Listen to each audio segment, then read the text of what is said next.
As usual, we gathered here today to listen to another dispensation of the Lord Buddha's teaching.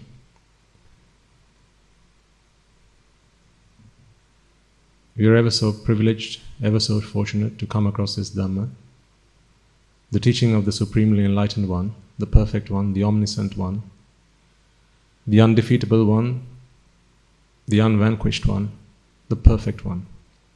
So before we commence, let us take a moment to recognize, reflect on and acknowledge that it is His Dhamma that we have this privilege of discussing, understanding. He is the Master. Bearing that in mind, let us all pay homage to the Supremely Enlightened Lord Buddha. Namo tassa bhagavato arahato samma sambuddhassa. Namo tassa bhagavato arahato samma sambuddhassa. Namo tassa bhagavato arahato samma sambuddhassa. Another week has gone by. You're a week older. When do you count your age? It's just on your birthdays? Because that's the only time you grow old, right? On your birthday. Rest of the time you're not aging. As you wait a year and then all of a sudden you've grown old by another year. It's not been happening through the course of the year, it just happens on that one day of the year.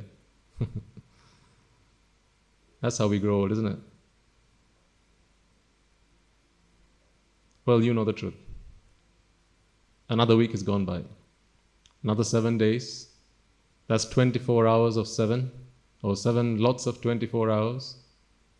Many minutes have flung us by. Time is fleeting by and we don't even know it.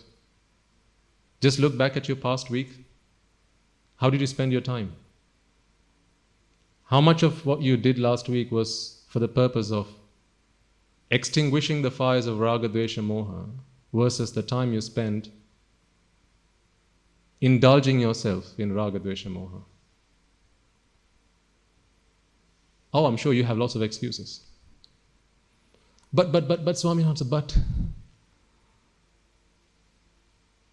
someone came round, visitors, and I had no choice. I just had to go and talk to them about all the stuff I've been watching on TV. They forced me to go to the cinema with them. What can I do?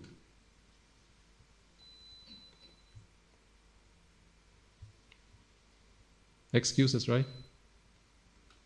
Now, isn't that so interesting?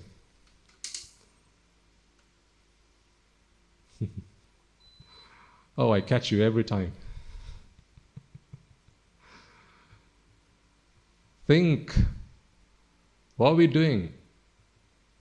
You've got to be more mindful than this. You've got to be more aware than this of what's going on.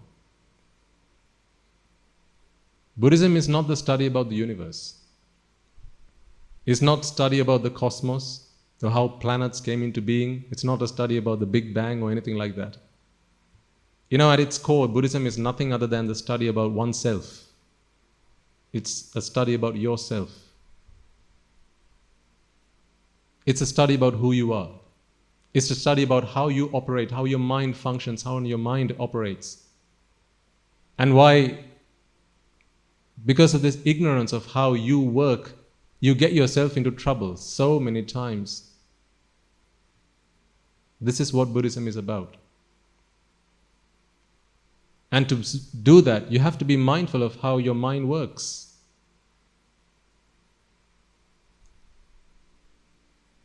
If a sound comes from somewhere, why do you feel the urge to turn your head and look at it? Why do you feel the urge to find out what's going on? Why so much curiosity?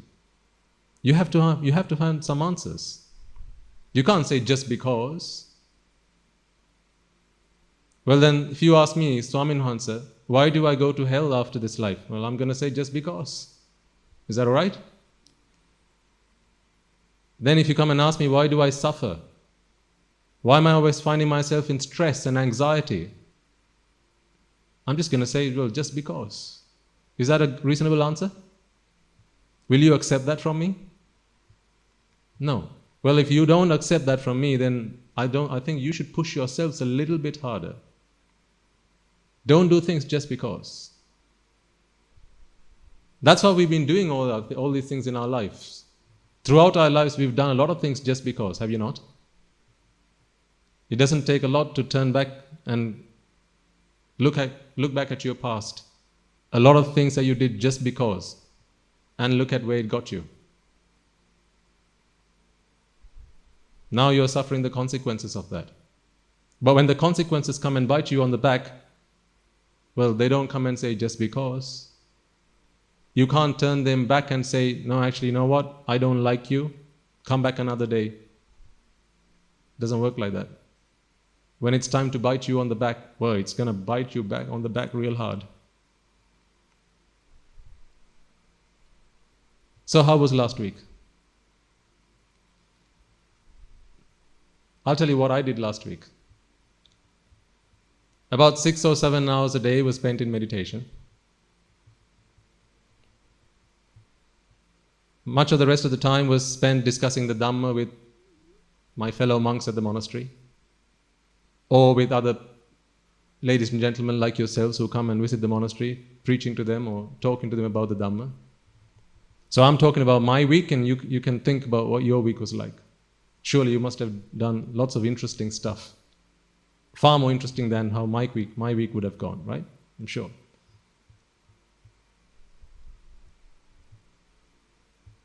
And then there was time I put aside to attend to my requirements, such as the 4 hours I put into sleep nowadays. Actually, it's working pretty well. Remember when I decided I was going to cut down to 4 hours? It's when I met someone just like you. A young gentleman about the age of 35, who I met after one of the sermons. He was a 3-wheel driver. That's his profession. And he was telling me about what a busy life he has. He has a family to feed. He has a job to do. He moonlights whenever he can, which is to do a job during the night as well. Does overtime so he can make sure his children are looked after and they have a future for themselves. And then he says, but when I'm doing all of these things, I never forget to listen to the Dhamma. I always have my earphones plugged in, and I'm constantly listening to the Dhamma, never missing a moment when I can do whatever I need to do to redeem myself from samsara. So when I was speaking to him, I was reminding myself, I'm doing pretty much the same things. So, we are pretty equal. Or so I thought. And then he said, so I only get about 4 hours sleep, Swaminathan. That was a jaw-dropping moment for me. I said, what? You do all that and you can get away with 4 hours of sleep? That's all you need? He said, yes. At that moment, I confessed to him. I said, oh dear sir, I am so ashamed of myself. I don't do half the things you do to toil your body day and night, and I have to resort to 6 hours of sleep. And I find that pretty pathetic. So from that day, I changed my schedule. And actually, it's going pretty good. It's going pretty well. And I also have a group of young monks who come and meet me at 7 o'clock every morning. Actually, all 4 of these are in that group as well. So I do a personality development exercise with them. Because when they're out in the public and, going to schools and things like that, and living in society, you get that kind of exposure. How? Well, you get told off. That's how. When you make mistakes, you get beaten up. That's how society teaches you what's good and what's bad. But of course, their parents didn't bring them here to get told off or to get beaten up. So there are other means and there are better ways of teaching young children how to work on their personality. This is not about creating a self and fostering the self, because that's the kind of personality that I used to learn when I was in society. How to build a good ego for yourself. They never said that that's what you were doing. But ultimately, Oh, well, we all know what we were doing. It was feeding our ego every single time. Every time you went on LinkedIn and sent an invite to somebody, you were extending your network. Why? I know so and so. So everyone else in your network knows now that you are connected. Woohoo.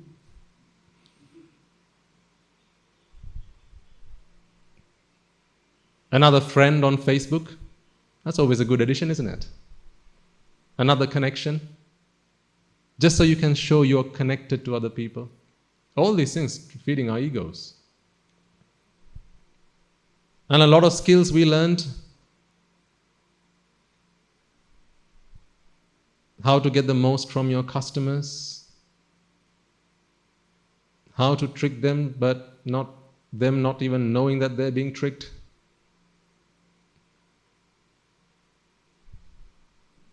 So they said that was personality development, but underneath it was all about feeding the ego. So the program that we are doing at the monastery is very different to that. Every morning at 7 o'clock sharp, they have to be there, and I have a clock that I place by this Bodhisattva statue. And if they're a minute late, they have to go back. I will not accept them. Not a minute late. And when they arrive at 7 o'clock, they have to come clean shaven, having brushed and made their beds, and had breakfast, and all that, and have to be there 7 o'clock sharp. A minute late, turn back and go away. So 7 to 8 o'clock, there's a meditation program that I do with them, and then from 8 to 9:30, all the other monks in the monastery come and join us, and then we continue the meditation program. So this is how I make up my meditation. Like I said, it's about 6 to 7, 8 hours of meditation every day. So they help me and I help them.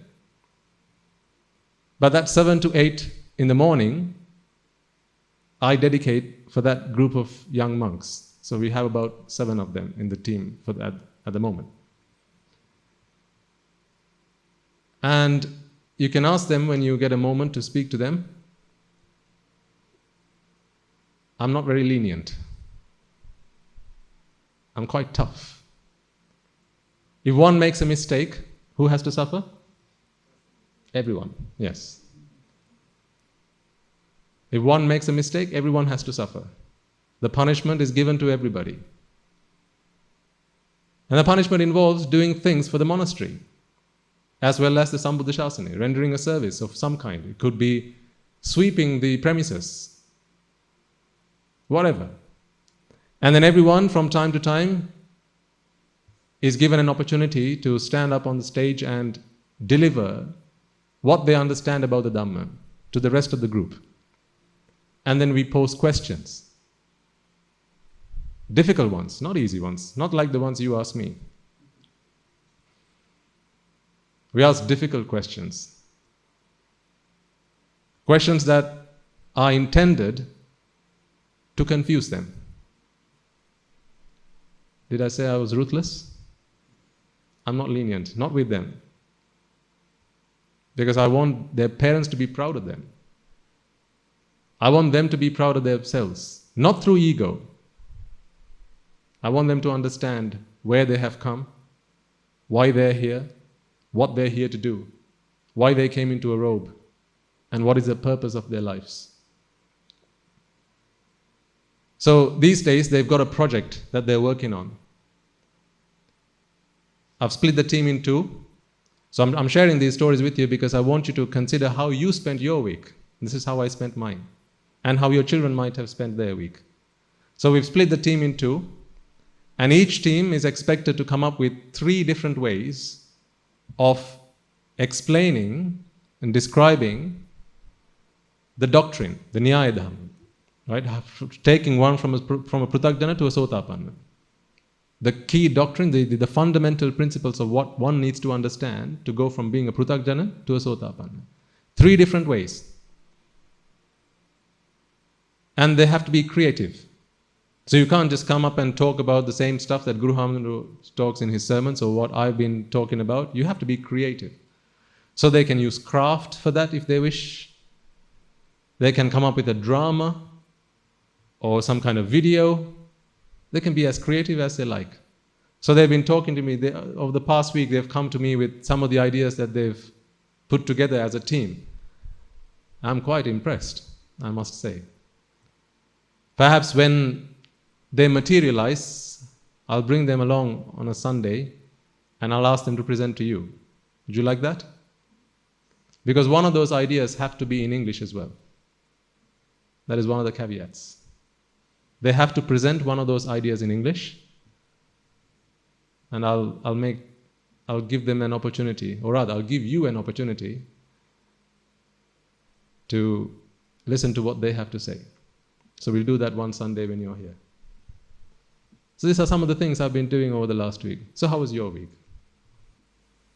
You know, what I remind myself every day is, I used to do quite a lot of personality development and helping people do that in my lay life. How does one give a presentation? How does one negotiate? How does one communicate effectively with others? How to influence people? But a lot of the time, these things I taught and I helped people learn. But these were people who were not interested in the Dhamma. These were not people who were interested in Nibbana. They were people who were just either suppliers or consumers in this world of consumers and suppliers. So all they were interested was in ensnaring somebody else in their trap. That was all they were interested in. Yes, there might have been a little bit of merit, but now I think every word I say is hugely meritorious. It just happens to be because the purpose is entirely different. Chetanaham bhikkhave kammang vadami. It's the intention with which you do it, you say it. Now I know that there will be a lot of you here who do a lot, not just yourselves, but your families, to society, to help them prosper and to help them become better citizens of tomorrow. I know that because you come and share those stories with me. And that's great. It's great to do that. And continue doing that. But make sure that in whatever you do, you find an opportunity to give them the gift of Dhamma. Because there is no other gift that excels that. The gift of Dhamma is the only gift that is really worthwhile giving. Every other gift is one that is just a means to an end. What about money? Isn't money a means to an end? How far will money take you? What's the answer? Up to the grave, absolutely. It can't take you any further than that. So isn't money a means to an end? What about property? Wealth? Houses? How far can that take you? Still the same answer, isn't it? What about youth? Imagine you can come up with some kind of formula which extends someone's youth, that helps someone maintain their good health, whatever the case might be. Ultimately, it's all a means to an end, because all that ends the day you get into that coffin, or the day you get put into that coffin. Can't think of the last time someone actually got into a coffin themselves. So it's all a means to an end, except for this one thing, the gift of Dhamma. The reason the gift of Dhamma excels all gifts is because it's a timeless gift. What's a timeless gift? Not a Rolex. The Dhamma is a timeless gift. Because this is a gift that was true back then, it's a gift that's true now, and it's a gift that is true forever. The only gift that is going to bring you your salvation. In Buddhist philosophy, there is no person to come and save you. There's no savior. The Dhamma is your savior.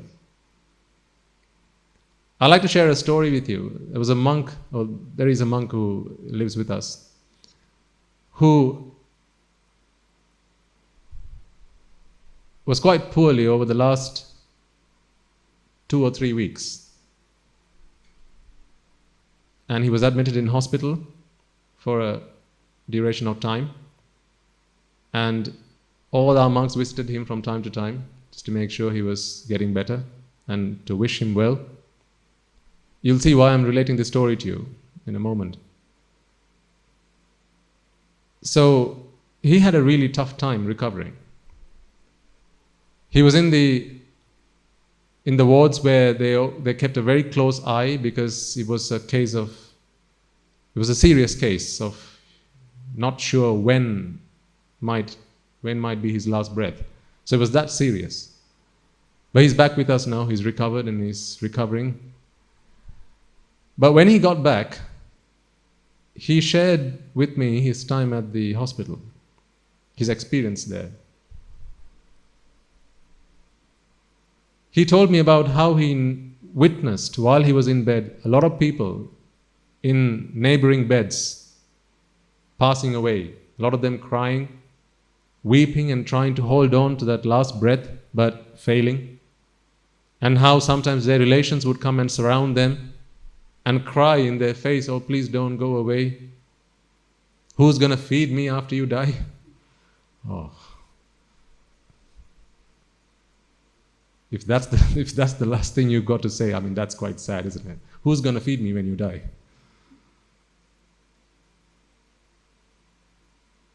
Who's going to take care of me when you die? So these were some of the things that he heard.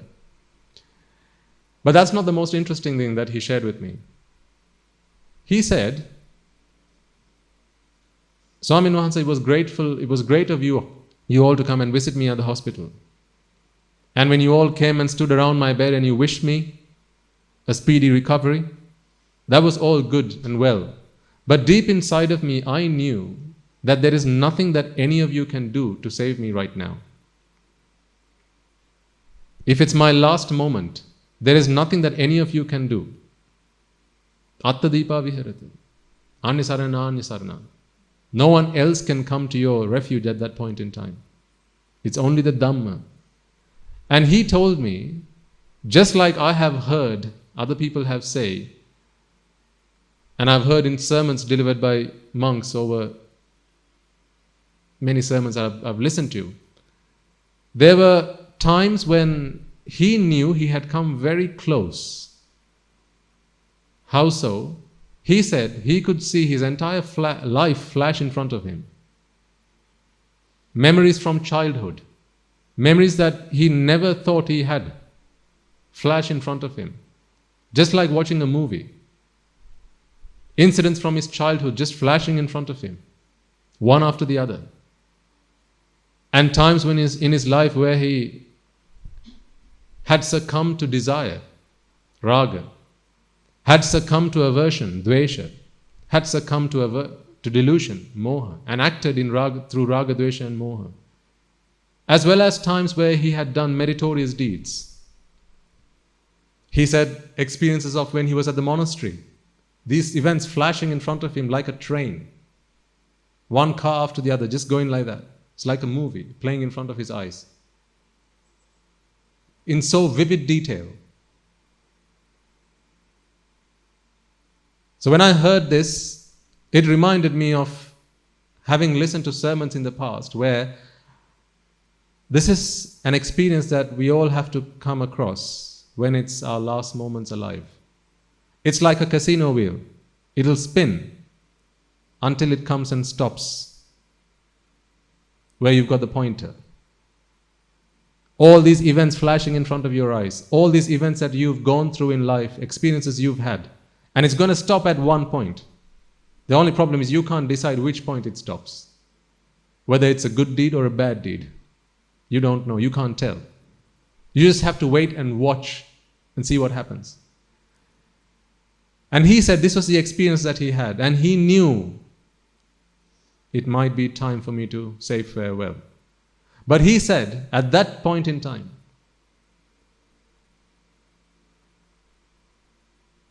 he felt like the Buddha was there in front of him.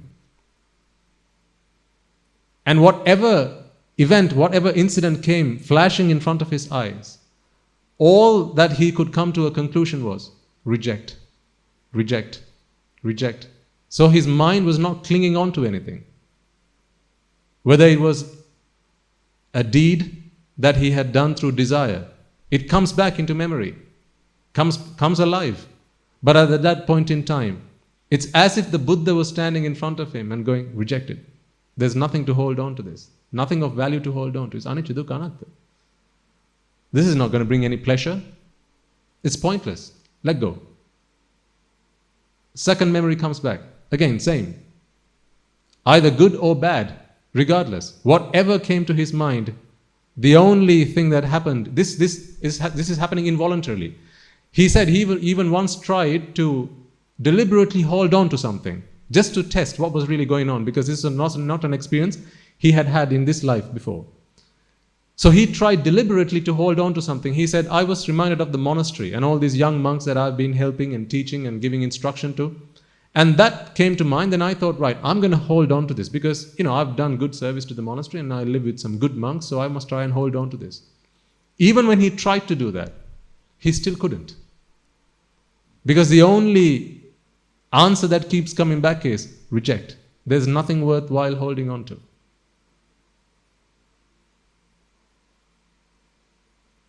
And he realized this was his understanding of the Dhamma that had come to save him at that point in time. Dhammang have rakkati dhammachari. Dhammo have rakkati dhammachari. As he was relating this story to me, I could see a tear in his eye. And he said how he was so pleased with himself that he had taken the path in Dhamma. And at that point in time where no matter whatever he was trying to hold on to, nothing was being clung on to. Everything was just reject. No, nothing. It's not worthwhile. Just let go, let go, let go. And he wasn't even doing deliberately. It was all happening involuntarily. Because the Dhamma had come to his rescue. This is the only rescue you have. This is the only refuge you have. I want you to understand that. This is why I related that story with you. This is why he shared that story with me, and he said, Swami Nohansa, if anyone asks you, what might a near-death experience be like? Well, this is one. This is my personal experience. If you have sought refuge in the Dhamma, if you have an understanding, a comprehension of the Dhamma, then the Dhamma will come to seek to your refuge at that point in time where no one else can help you at that point. No one else. You can't bring a Swami Nohansa and expect him to help you at that point in time, because who knows? You might be reminded of a time when you're in your youth, or perhaps in your time when you were foolish, where you might have offended a Swami Nohansa. So Swami Nohansa comes and he starts chanting Pirit. What you might be reminded of is a time when you were a young boy or a young girl. Mother said, Puta, come and listen to Pirit. I don't want Pirit. What nonsense is that? Stop that and put some music, will you please? You might be reminded of that. Now, are you not better off not having had that Swami Nohansa come and chant Pirit in front of you? This is the thing. You can't pick and choose at that point in time. You just have to let go and see what happens. It's just Russian roulette at that point. You can't pick and choose. At that point, you are just a victim of karma.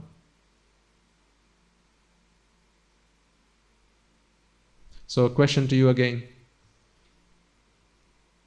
Have you been preparing yourself for that day? Or have you got lots of time for that? This Swami Nohansa, he was he's only 29 years of age. And remember, he's a Swami Nohansa. He's a monk who dedicates his life to the Dhamma. Perhaps you live more virtuous lives, maybe. So you have nothing to worry about. He is a monk who battles with Raga, Dvesha, Moha every waking hour of his day. Perhaps you have more vigor. Perhaps you are more courageous. Perhaps you are more tactful. So perhaps you have nothing to worry about. Maybe. If so, then great. But if not, I ask you again, what have you been doing to prepare yourselves for that day? This day that doesn't come with warning. When it comes, it comes. One bacteria can knock you dead. Can it not? One virus can knock you dead. a virus that you can't even see with your plain eyes. It can knock you dead. One blood cell can knock you dead. What are you playing with? Life has become a game to a lot of people.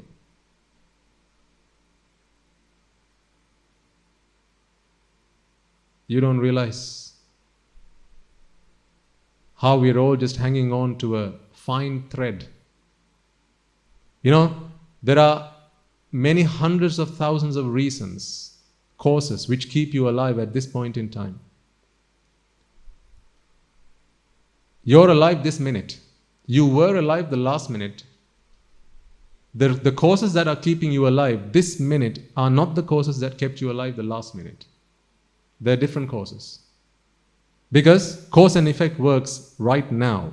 Not causes yesterday keep you alive today. Causes this moment keep you alive this moment. So cause and effect is running 24/7 every second. At this point in time, you're only alive because there are causes that keep you alive. There are reasons that keep you alive at this point in time. And there are hundreds of thousands of them. None of these two causes talk to each other and go, hey, I'm going to help this guy be alive. Would you care to join me?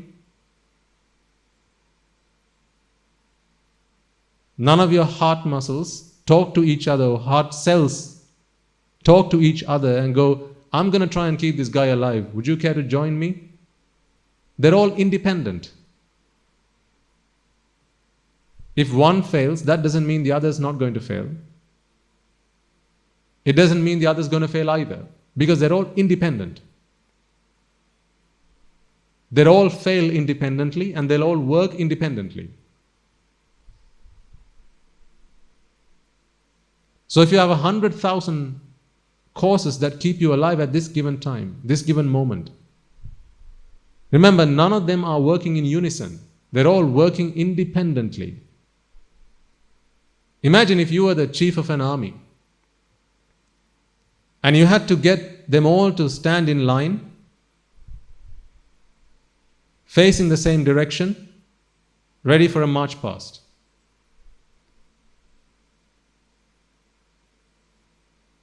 So you go attention, and everyone has to stand in attention. All look in the same direction. Whatever they were doing prior to that, they will all have to stop all that activity now and stand straight, looking in the same direction in attention. So this is your task.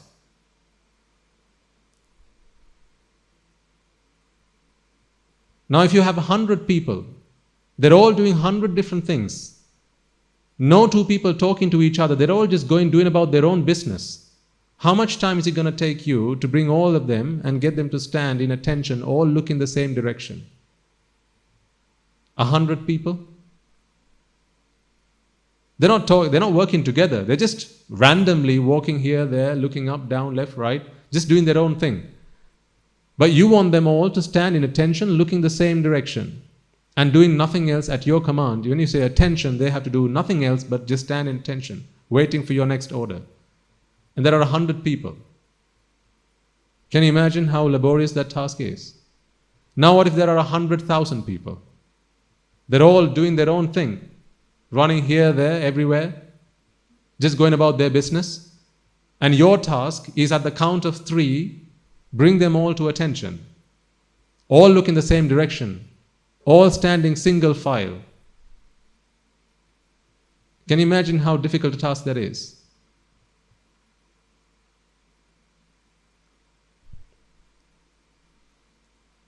Now similarly, to keep you alive, there are more than 100,000 causes that have to line up in exactly the right arrangement, exactly the right configuration to keep you alive.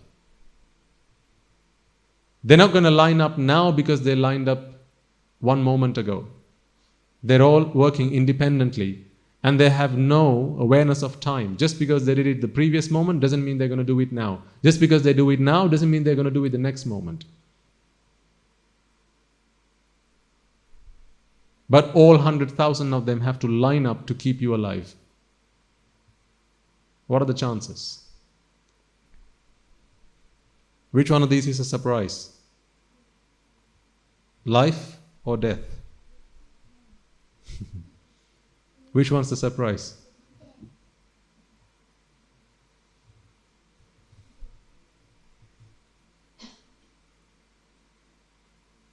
Which one's a surprise? Being alive is a surprise. When there are so many causes that have to come together to keep you alive. Leaning Tower of where? Pisa.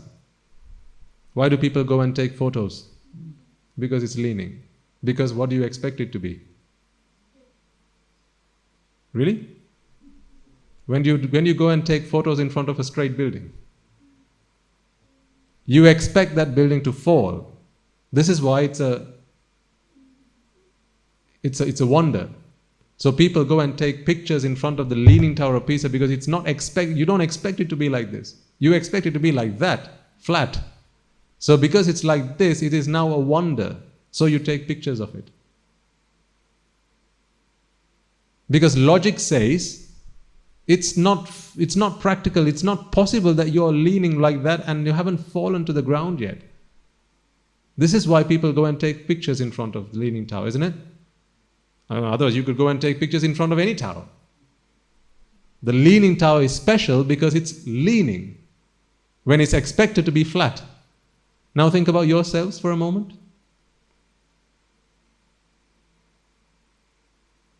There are so many causes that have to line up in exactly the right arrangement, in exactly the right configuration to keep you alive at this moment in time. Many hundreds of thousands of causes that have to line up, that have to be in your favor. Which one is the surprise? The fact that they are or the fact that they aren't? They are. It's a surprise that they are in your favor at this given moment in time because there are so many of them. Herding cattle is easier than keeping you alive.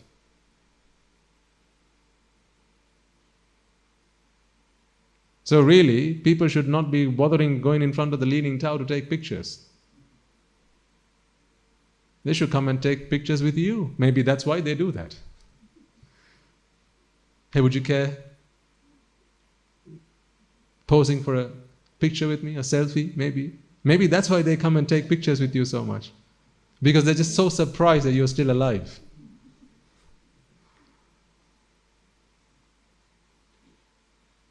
Why do you get surprised when someone rings you up and says, hey, this guy, yeah, he died last night? Why does that surprise you? That's not what should surprise you.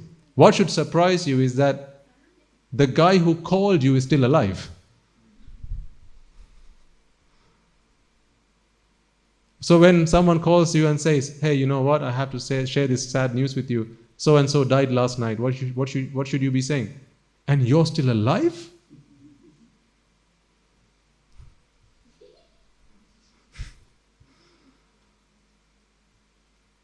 Because actually, if you put it on probability, the chances of you being alive is unimaginable. It's a miracle that you're alive right now. It truly is.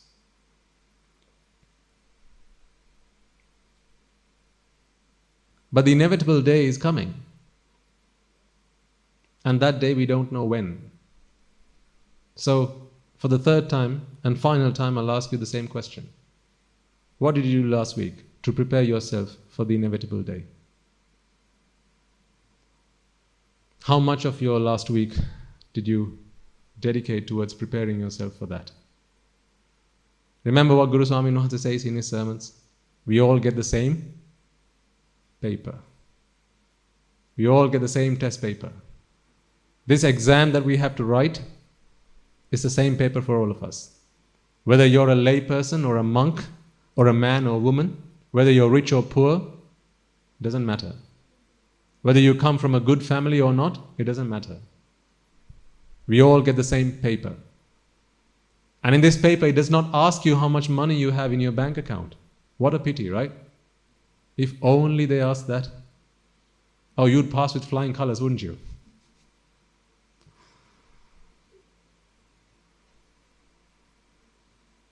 If only they asked you how many countries do you have citizenship in, you'd pass with flying colors, wouldn't you? If only they asked you how much property do you have to your name, how much of the country belongs to you, oh, we'd all pass with flying colors. But what a pity, that's not the question they ask you. The only question they ask you is, how much raga, how much dvesha, how much moha do you have left? Then tell me, if you are leaving with this world with the same amount of raga, dvesha, moha with which you came into this world, what has been the purpose of your existence? What has been the purpose of your human existence? If you're a dog, you have an excuse. If you're a pig, you have an excuse because you can't do anything about it. If you're an animal, you have an excuse. I won't fault you. But you're humans. You're living, breathing things with intelligence. You can do things to change the direction of your life overnight if you so choose to do it. You can hear what it is I'm saying. You can understand, you can comprehend. You can choose right from wrong. You can decide what happens in your lives. And yet, if at the end of that life, you are going to tell me, I'm going to go away the same amount of raga, dvesha, moha I came into this world with, what has been the purpose of your human existence? Are you any better than a dog? Are you any better than an animal? Am I saying you're dogs? No, that's not what I'm saying. This is what you will feel when that day comes. When you're on your deathbed and the last moments are ticking by, when that reel starts to play in front of your eyes, it doesn't come with warning. You'll have your eyes shut and all of a sudden you'll see this film flashing in front of you, like a train that's just coming from nowhere. One car after the other, events from your childhood, from your life, flashing in front of you. And you can't choose where this train's going to stop. Which car's going to come and stop in front of where you're standing right now? You can't choose. At that point, you're helpless. No one can come to your refuge at that point in time. Only the Dhamma. You know how many things you've done in your life today you regret. Times when you acted with raga, times you acted with dvesha, times you acted with moha. Times where you engaged in unmeritorious deeds, unwholesome deeds. Whether it was killing, stealing, engaging in sensual misconduct, lying, backstabbing. You know. Times when you went really angry, really mad, and the things you said to other people to hurt their feelings. Times when you might have destroyed people's lives with no sympathy at all. You know. Even as I say this, events will come into your mind. You'll be reminded of such times. What if one of those comes and stops in front of you?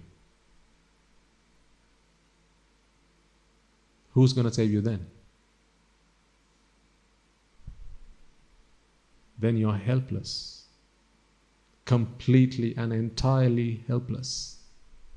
If you don't have the Dhamma at that point in time to enable you to contemplate on that event and look at that as being anicca, dukkha, anatta, without that understanding, you're a goner. You're a loser. The Dhamma is the best insurance plan that anyone can buy. And how much is it? Free. Well, that's how the best things in the world are, right? Free. The best insurance plan that you can buy is free. But alas, this is why most people don't bother about it. Because it's free. If the Dhamma were sold to you at a high price, I think people would be more interested. Wouldn't you think so? If we charged you for one of these sermons, 10,000 rupees a sermon, 20,000 rupees a sermon, 25 or 30,000 rupees, 50,000 rupees, I mean, heavens, it's in English. 80,000 rupees a sermon. I think there'd be a lot more demand. Don't you think so?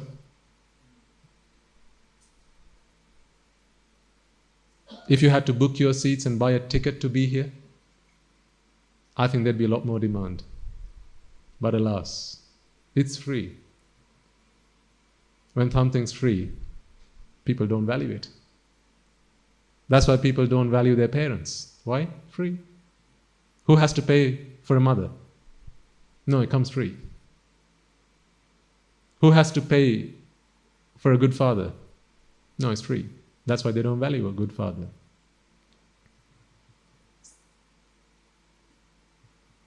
That's why a lot of people, they value their tuition masters more than they value their school teachers. Why? One you have to pay a lot for, the other is free. But some of the best teachers in the country are public school teachers.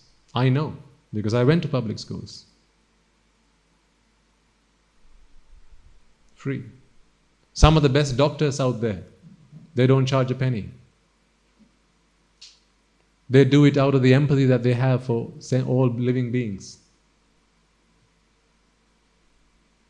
But people don't value them because it's free. Are you one of them? Have you lost value in the things that you have because it's free? Never be like that. The best things in the world are actually free. Don't undermine something just because it's free. Most of all, the Dhamma. This is the one thing that you and I have not had the opportunity to receive in this infinitely long journey in samsara. Because if you and I would have come across this Dhamma, I guarantee we wouldn't have met in this birth.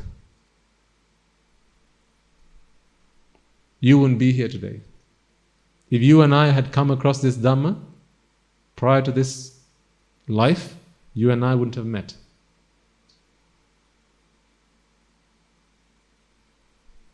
So don't undermine something just because it's free. Embrace it. That's why a husband doesn't care when a wife treats him well, because it's free. He doesn't have to pay for it, so it's free.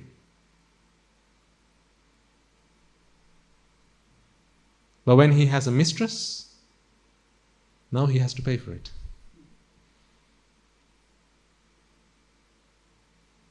Now there's value. Now you can measure words in rupees, in dollars, in pounds. You can measure them. One word, how much for a word? How much for an hour? You can measure it now. But when you have a good wife, it's free, so no value.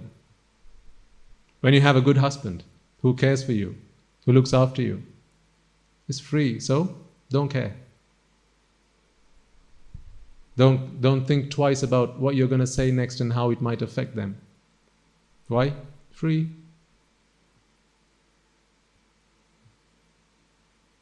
Until it's free no more. And then you regret. And then you repent. Now it's time to be remorseful. Don't be that guy. Don't be that person. Appreciate what you have. Appreciate what you have, not because that's so good and you want to be back in samsara to go through that again and again and again. But appreciate what you have, because these are all things that a lot of people in this world don't have. A lot of time people actually complain about what they don't have, don't they? Is that what people like to do a lot? Complain about what they don't have? Not thinking about what they do have? Doesn't everyone you come across complain about the economy? About the weather?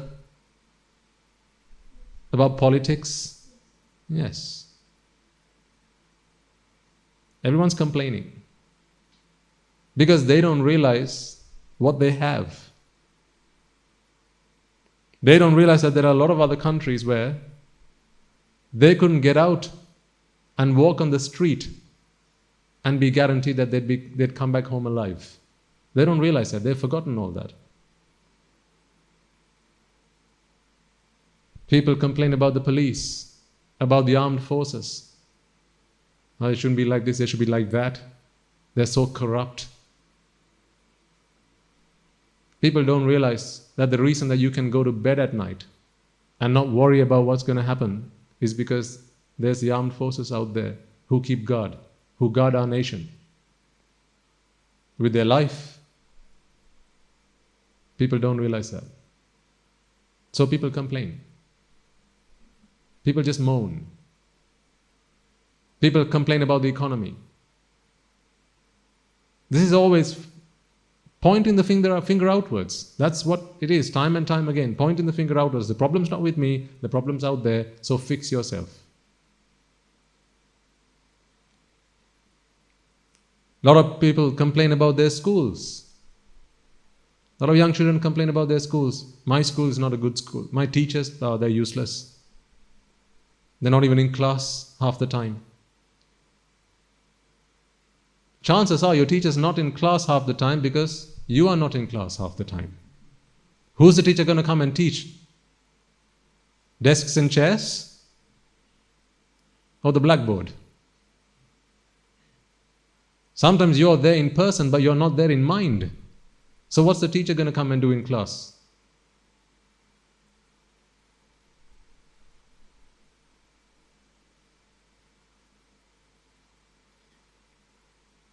You know the old saying? The day you become a good student, a teacher appears. You don't have to do anything. The teacher appears. The day you learn to become a good student, the teacher will just appear. Out of nowhere, a teacher will appear. So stop complaining. Stop pointing the finger outwards. Point your finger inwards. Look at what you can do to be a better person. Look at what you can do for your country, for yourself, for your neighbor, for your husband, for your wife, for your children, for your mother, for your father. See what you can do. Expect little. Give a lot. Because ultimately, what you get is what you give. So if you get little, what's the reason? You're giving very little. Who said so? The Buddha said so. So don't be someone who gives very little and expects the world. Don't be like that. Don't ask what your country can do for you, right? What should you ask? What can I do for my country?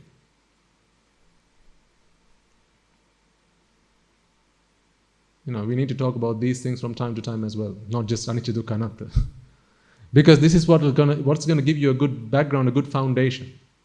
If you don't realize the value of things you have, and again I say, this is not value in terms of, hey, lovely, I just want to keep coming back in samsara. This is the best husband I've ever had. I want to keep coming back into samsara for you, my darling. That's not what we're talking about. Because that is the most foolish decision that anyone can ever make. Remember what we talked about last week?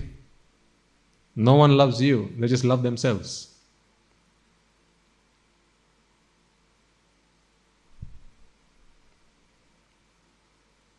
But if you keep complaining, then what's going to happen is you're going to lose the very things that are currently helping you to get to where you want to go. And then you're going to be left with nothing. You can't complain the economy because that's all you've got. How can you complain about the sun and the rain and the wind? Isn't that all you've got? Take away the sun, take away the rain, take away the wind, take away the ground beneath your feet. Now what have you got? Nothing. So why are you complaining about? You're complaining about the very things that you've got. This is all you've got. You're complaining about your mother, you're complaining about your father. Well, take them away. Now what are you left with? Nobody.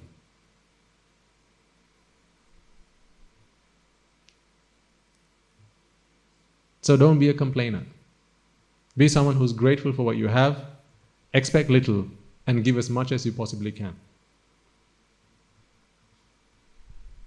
Okay. Let's come back to the Dhamma, anicca, dukkha, anatta. That's what you're here to hear, right? That's what you want to hear. That's what you want to listen.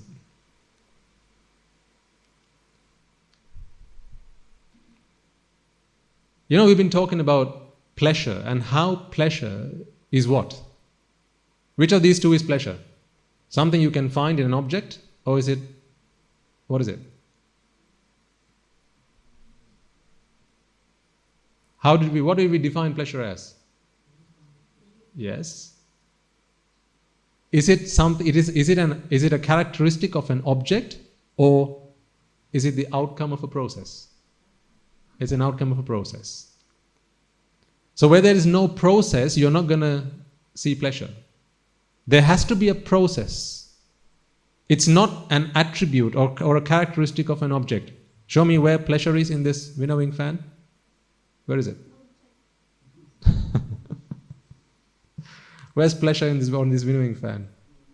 Why can you not show pleasure? Why can you not point out pleasure in this winnowing fan? Well, you're going to have to ask, where's the process? Exactly, where is the process? There is no process that's happening here, so you can't say there is pleasure. So we are talking about a process that is a mental process, a process that runs in the mind. And what is the process? Starts with what? Attachment. As soon as you attach, now what's going on? Vexation. This pelima, right? That feeling. And then relief from vexation. The result of that process, the outcome of that process is a sensation of pleasure and nothing else. So was pleasure there before the event? Is pleasure there after the event? Is that because of the way I'm asking the question? Okay, let me put it this way. So pleasure is there before the event, isn't it? No, it's only there after the event, right? So where is pleasure then? Where does pleasure manifest? It's during the process. Simple example, headache. Before the headache, before you even begin to feel a headache, do you sense pleasure? No.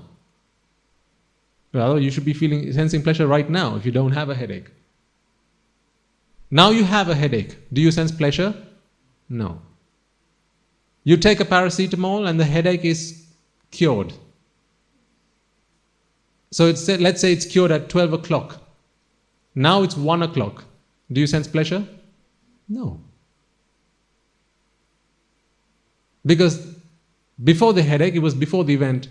At 1 o'clock, because the headache was cured at 12, now it's 1 o'clock, it's after the event. Or even 1 minute past 12, that's still after the event. So at neither of these 2 points are you going to sense pleasure. Pleasure is nothing other than the relief from vexation. So it's during the event that you feel this. During the event.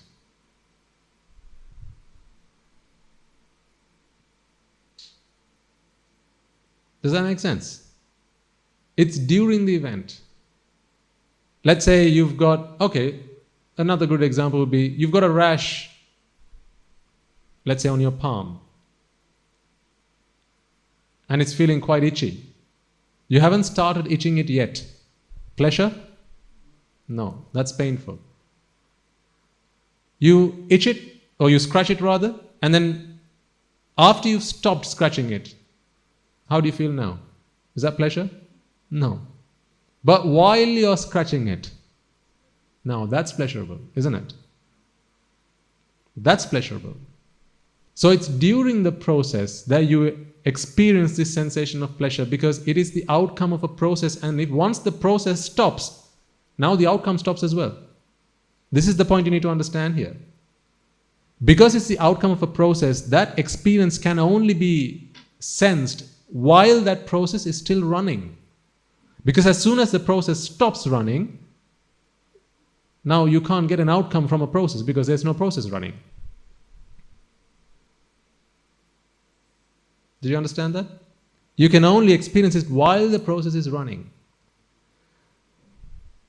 But where people fall, where people get this all wrong because of ignorance is, at that point in time where you experience pleasure, something comes from the outside world. This happens as if by coincidence. Using an example, someone says, pizza for dinner tonight. I always get head turned when I say that. Pizza tonight for dinner, someone says. Now in your mind, you have started vexing for it, have you not? That vexation did not start before that word was uttered. Would you like pizza for dinner? Before that was said, no, you were thinking about something else. Whether it was the cricket match or whether you were doing your homework or just doing about whatever chores you were attending to, that pizza did not come into your mind. But the moment someone said, would you like pizza for dinner? Now that vexation has surfaced. It's not that it wasn't there. It was all submerged. Something else was taking predominance. But now, whatever else has been submerged, and this has now taken predominance. So this has now surfaced. Pizza. Now, someone brings pizza, and it's time for dinner. As you're eating this, as you're sensing the taste of pizza, or the smell of it, or the look of it, this is all you can get from pizza, right? Can you get anything else from pizza? It's got to either be the look, or sight of it, smell, taste, and touch. Does pizza have sound? No, there's no sound to pizza.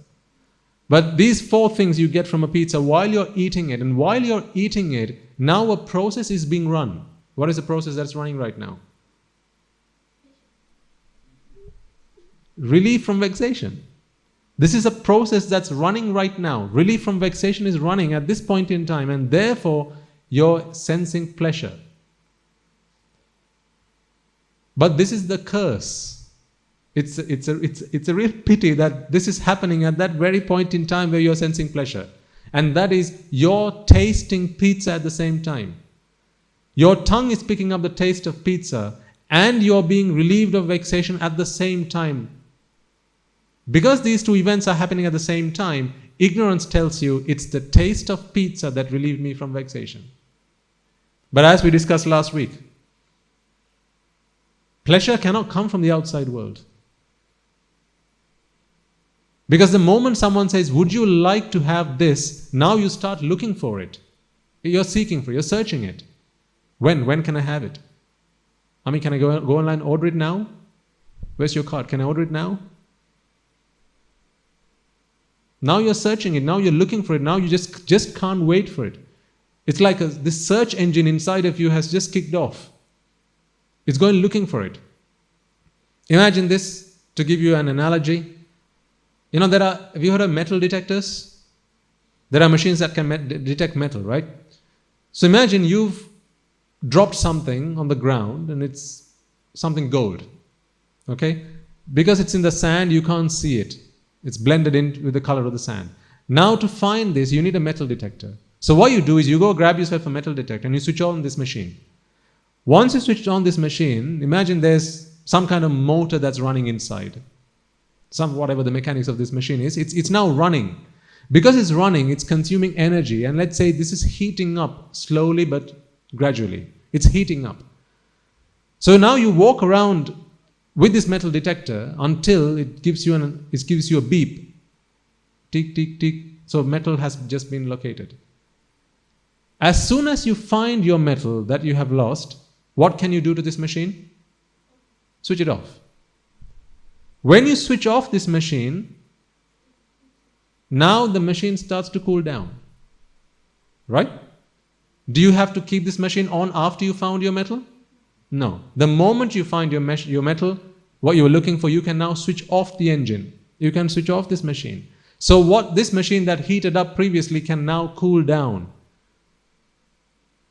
That is the sensation of pleasure. It's not the metal that you found that brought you pleasure. You had been running this machine for a long period of time looking for whatever you had lost. And that was tiring on the machine.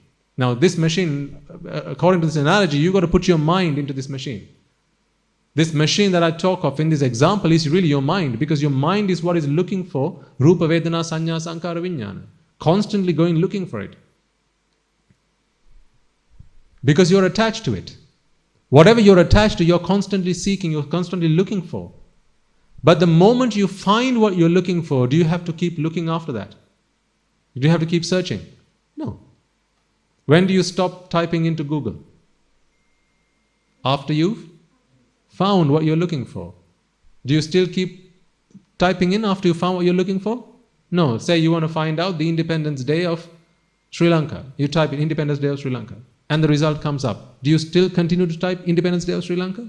No, because you found what you were looking for. Therefore, that activity of seeking, activity of searching can come to a stop.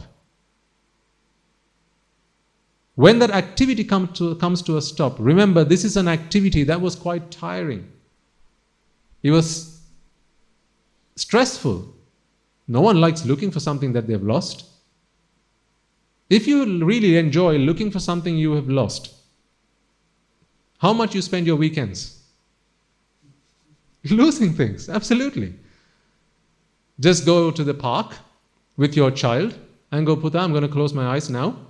Go run and hide somewhere. And what Ami is going to do is come and keep looking for you. Let's play hide and seek. That's how you'd spend your weekends. But you don't enjoy looking for something you've lost. This is why you say when you go out, Buddha, don't let go of my hand, hold tight. Because you don't enjoy that feeling of having lost whatever you're attached to. Remember, I think last week or the week before, someone asked a question about eating cake. Why is it after you've eaten cake for a period of time, that process is no longer enjoyable? Why is cake no longer enjoyable after you've had it, had a few mouthfuls?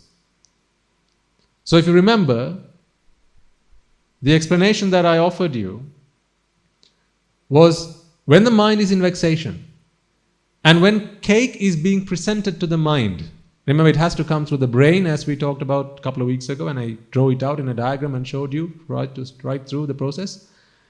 When you're taking in cake through your mouth, so your tongue is tasting cake and your brain is sending Rupa Vedana Sanya Sankara Vijnana, packets of Rupa Vedana Sanya Sankara Vijnana to your mind. Now your mind is receiving whatever it was vexing for. Right? Because it's coming constantly, now you lose value in it. Because it's just there. Every time you ask for it, it's there. Whenever you ask for it, it's there. Then the value that you give it starts to diminish. It's just like the value that you give to your family.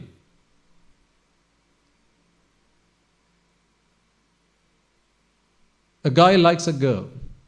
Okay? Think about this. A guy likes a girl.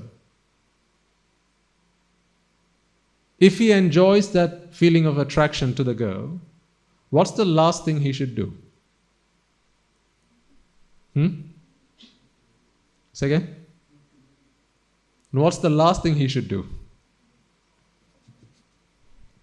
If he likes the attraction that he's feeling from this girl, right? So the girl's pretty, he thinks, she's a lovely girl, I really like you. What is the last thing that this guy should do? Marry her. Why do I say that? Value goes down. Yes. Because what happens after you get married? You take the girl home, and now whenever you're vexing for that Rupa Vedana Sanya Sankara Vijnana, all you have to do is open your eyes and she's there right in front of you. But prior to marriage, you only got to see her once a week when you went to your tuition class. Or you saw her at the party once a month. when everyone got together. When there was a get-together, people met each other. Or once a year, whenever, right? Is that how often you see her? Then it's not regular. And you don't know when it might happen, when it might not happen.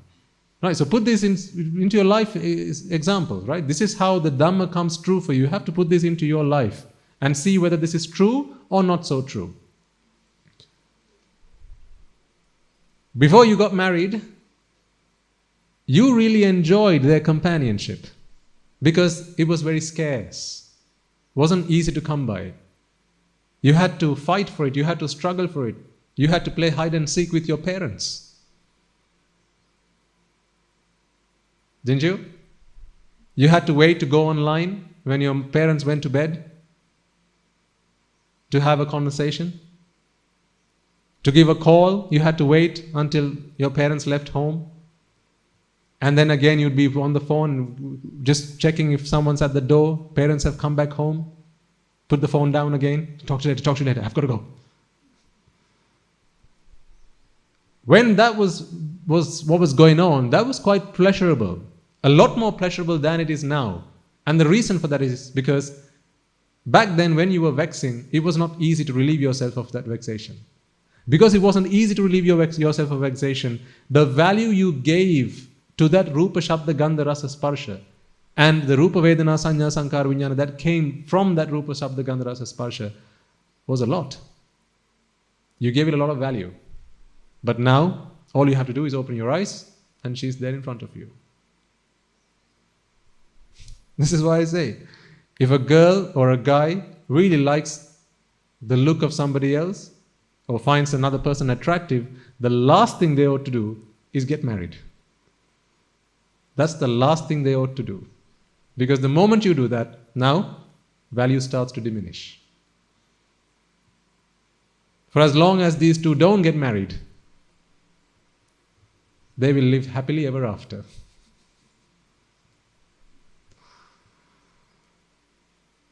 When's the happiest day of a man and a woman? Their wedding day. That's the happiest they'll be in their lives. From that day forwards. Well, you know. You must have lived in the same world that I did. So you know. Put this into your, it sounds funny, but there's a deep Dhamma that we need to understand from this. There's a very profound doctrine that we need to understand from this. Why is that the case? Why does it happen like that? Like I said, Buddhism is not a study about the outside world. Honestly, it's a study about yourself.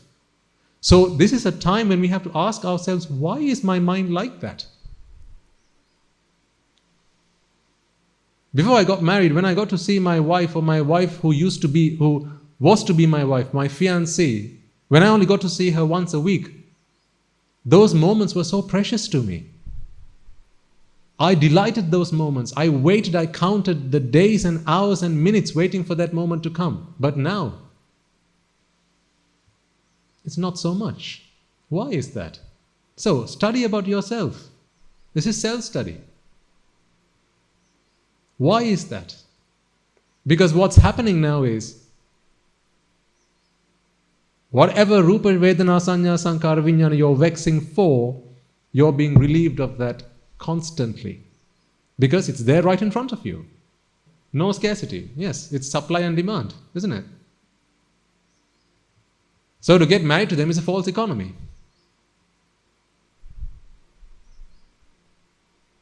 Because now there's greater demand, so rather more supply, less demand. So one day when your child comes and says, Ammi, I've seen this girl, I really like her. What should the mother say? Puta, whatever you do, don't get married. Because until then, you will live happily ever after.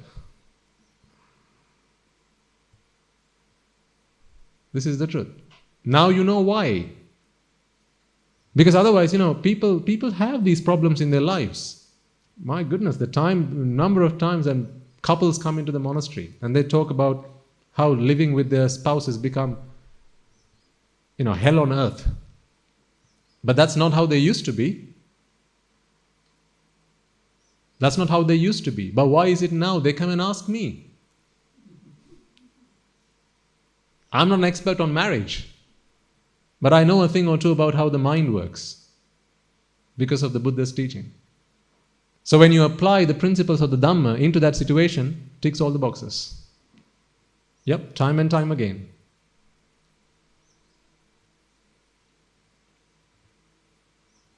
An example that came to mind, just to help better understand that pleasure is relief from vexation, on one of my recent meditation practices, I'll share with you. Imagine there's a drum. Okay, a drum. So a drum is it's a percussion instrument, right? Yes. So you have a drum. A guy sees a drum, but he's never seen one ever in his life before. So he sees this object. He doesn't know it's a drum. He sees this object and he wonders, what is this object? Now, of course, he's curious, like the rest of us. So what he does is he walks up to this instrument, which we know is a drum, but this guy doesn't, because he's never seen one ever in his life before. So he walks up to this instrument, or this object, and what he does is he bangs it with his hand. He just goes bang.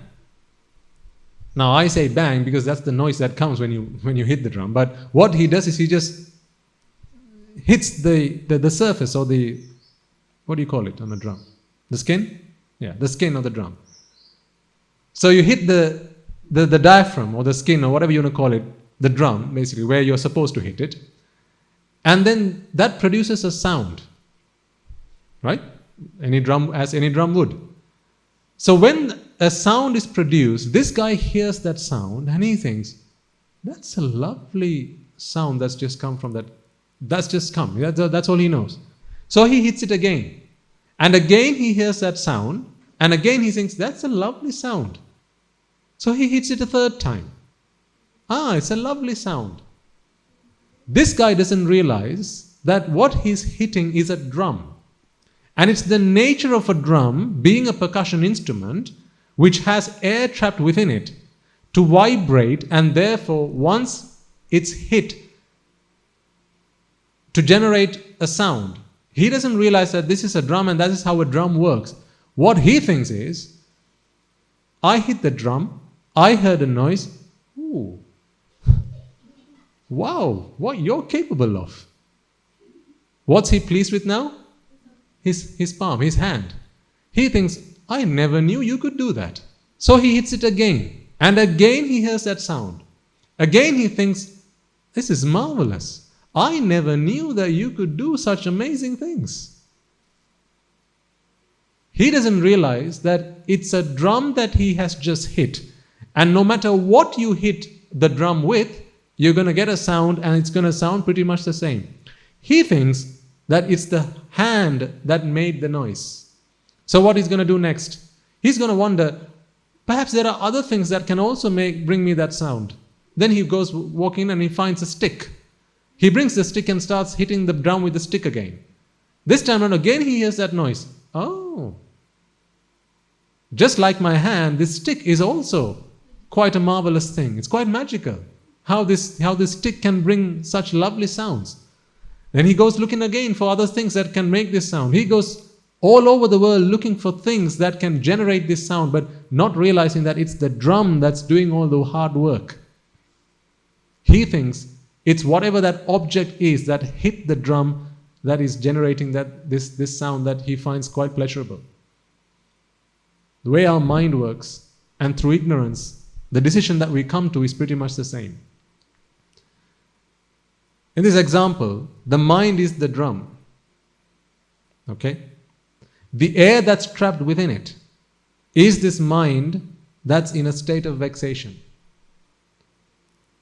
When this drum is hit, now the air particles within the drum start to vibrate. That's like the mind was in a state of vexation, now being relieved from vexation. That's a process, and the outcome is what?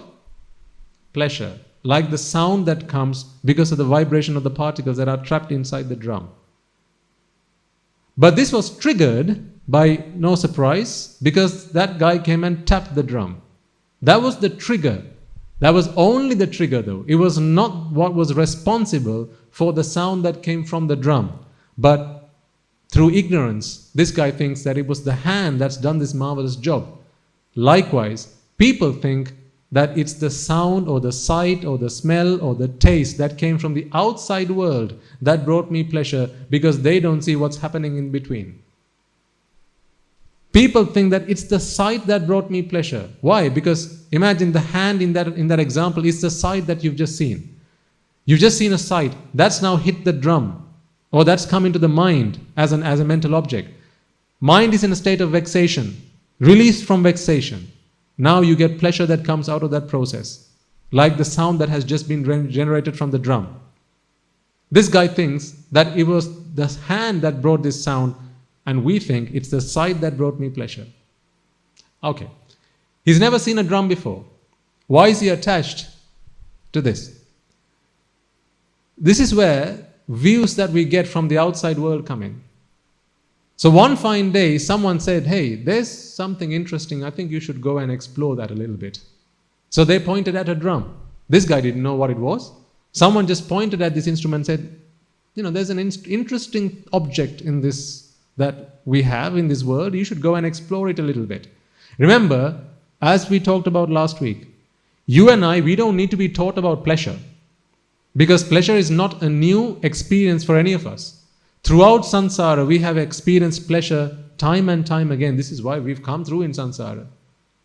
For pleasure. For the purpose of pleasure, we've come through. So you don't need to teach somebody about pleasure. We can all experience that. The only thing that someone needs to be told of is there's yet another object that can bring you pleasure. So someone points at the drum and says, that object over there, that can bring you pleasure. So now this guy walks up to it. And now he starts interacting with that object. Just like you interact with all sorts of objects that you come across in the world. The first day you saw a flower in your life, you started an interaction with it, did you not? That's why you opened your eyes and you saw the color that came in through your eyes. That wasn't enough. You walked up to it. You touched it. You're continuing your interaction with it. Then you held it to your nose. Now you can smell it. Some of you who might have been quite adventurous might have put it on your tongue just to see what it tastes like. This is all interactions that you're having with the outside world, but the reason you walked up to it is because someone said, flower, interesting object, go and have a look. And it might not necessarily have been flower in particular, but growing up we just learned that everything in the world we need to go and study, we need to go and explore, we need to go and understand. Be curious, people taught us, didn't they? Have you not been taught to be curious? Then we learn that at school. Be curious about the world. Learn about the world as much as you possibly can. Go and explore. Make an adventure out of living life. But it's such a shame that the moment you are experiencing relief from vexation, at that moment in time, something comes in through your eye. A sight comes in as well. And what a pity, these two you join up. They are independent, they are not related. But through ignorance, we join the dots and we form a bridge between these two. And then come to the conclusion, it's the sight that brought me pleasure. It's the sound that brought me pleasure. The taste, the smell, the touch that brought me pleasure. But it wasn't them that brought pleasure. It was relief from vexation that brought pleasure. This is why, like the drum, it doesn't matter what you use to strike the drum. For as long as that process is run within the membranes of the drum, you're going to get a sound, yes or no? For as long as the particles within the drum, the air particles within the drum will vibrate, it doesn't matter what triggers it, does it? No, you throw whatever you want at it. Whatever you throw at it, whether it's a rock or a stone or whatever, you throw at it, you're a brick. For as long as you're not going to damage the membrane, whatever hits that membrane, whatever hits the skin or the diaphragm, it's going to trigger that process. And the process is going to be the vibration of those particles. And as a result of that, a sound is going to be generated. So it's the process that brought the sound, not the trigger. The trigger only kick-started the process, that's all. It was complementary, yes. The outside stimulus was complementary. Without it, the process wouldn't have run. But that's not what was solely responsible for the sound that came out at the end. Do you understand the example I just talked about there? So this is what we need to reflect on continuously. The reason that we are attached to this world is because of pleasure. Remember, you are attached to the world. You're not attached to pleasure. You're attached to the world, but because of pleasure. So the two questions to ask: beautiful flower. You're attached to the flower. So if you ask what, it's the flower. If you ask why, is it because it's a flower? It's beautiful. It's the why that we need to fix. Lose a reason to love, and you will not be in that relationship anymore. The reason that you're in a relationship is because there are things that you are attached to. Remove them out of the picture, you are no longer going to be in that relationship. Any kind of relationship. It can be a personal relationship, it can be a business relationship, any kind of relationship. So, don't we have relationships with all things in this world? Flower, what do we have with the flower? It's a relationship. Our mind has a relationship with it. Because it's a source of Rupa Vedana Sanya Sankara Vijnana. So through samsara, all we've been doing in samsara is seeking pleasure. But it's not pleasure that we were attached to. You attach yourself to Rupa Vedana Sanya Sankara Vijnana, but the reason for that is because we think it brings us pleasure. If you remember the example I gave last week, you have a company and you want to hire some people to come and do some work for you. Okay? So you put out a job advert, people apply, and 5 people come around for interviews.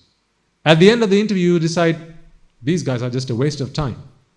They have no skill, no education, they have no talent, and they're just going to be a loss to my company and never a profit. So you decide, I'm not going to hire them. Okay? But what they do is they go away and they go and speak to someone influential and they come back with a recommendation letter. Now this recommendation letter you respect because you respect the person that has provided this recommendation letter. Based on the letter, what are you going to do? You hire who? The recommendation letter? No, you hire the 5 people that you rejected initially. It's the same people. They've only come back the following day. They haven't gone and done any courses to improve their skill or talent. They haven't gone on an education course to improve their education. Nothing. They've just come back. The only difference is, this time around they've brought with them a recommendation letter. Based on the letter, you hire the same people you rejected yesterday. Same people. If yesterday you decided that they were a waste of time, what do you think they're going to be today? A waste of time. If yesterday you went through their CV and decided they have no skill, they have no talent, they have no education, based on fact you made that decision, didn't you? But now, because of the recommendation letter, you're hiring the same people. All of a sudden, have they come up with some skill and talent? No, it's the same people. So you hire them, what are they going to do to your company? Bring profit or loss? Loss. You hired them, that's the what. But you hired them why? Because of the letter.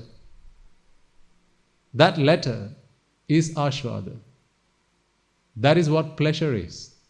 Who wrote the letter?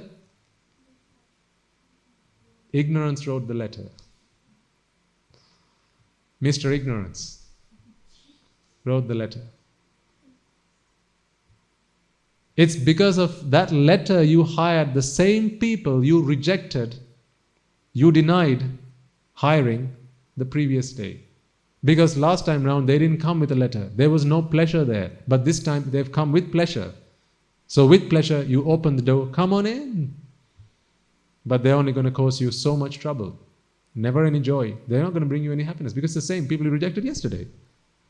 So who are these 5 people that we are talking about here? Indeed. Rupa Vedana Sanya Sankara Vijnana. They never bring us pleasure because they have no pleasure to offer. The letter says they are very skilled, they're very talented, they're going to make a lot of money for your company. That's what the letter says. But you know their skills, their CV says an entirely different story.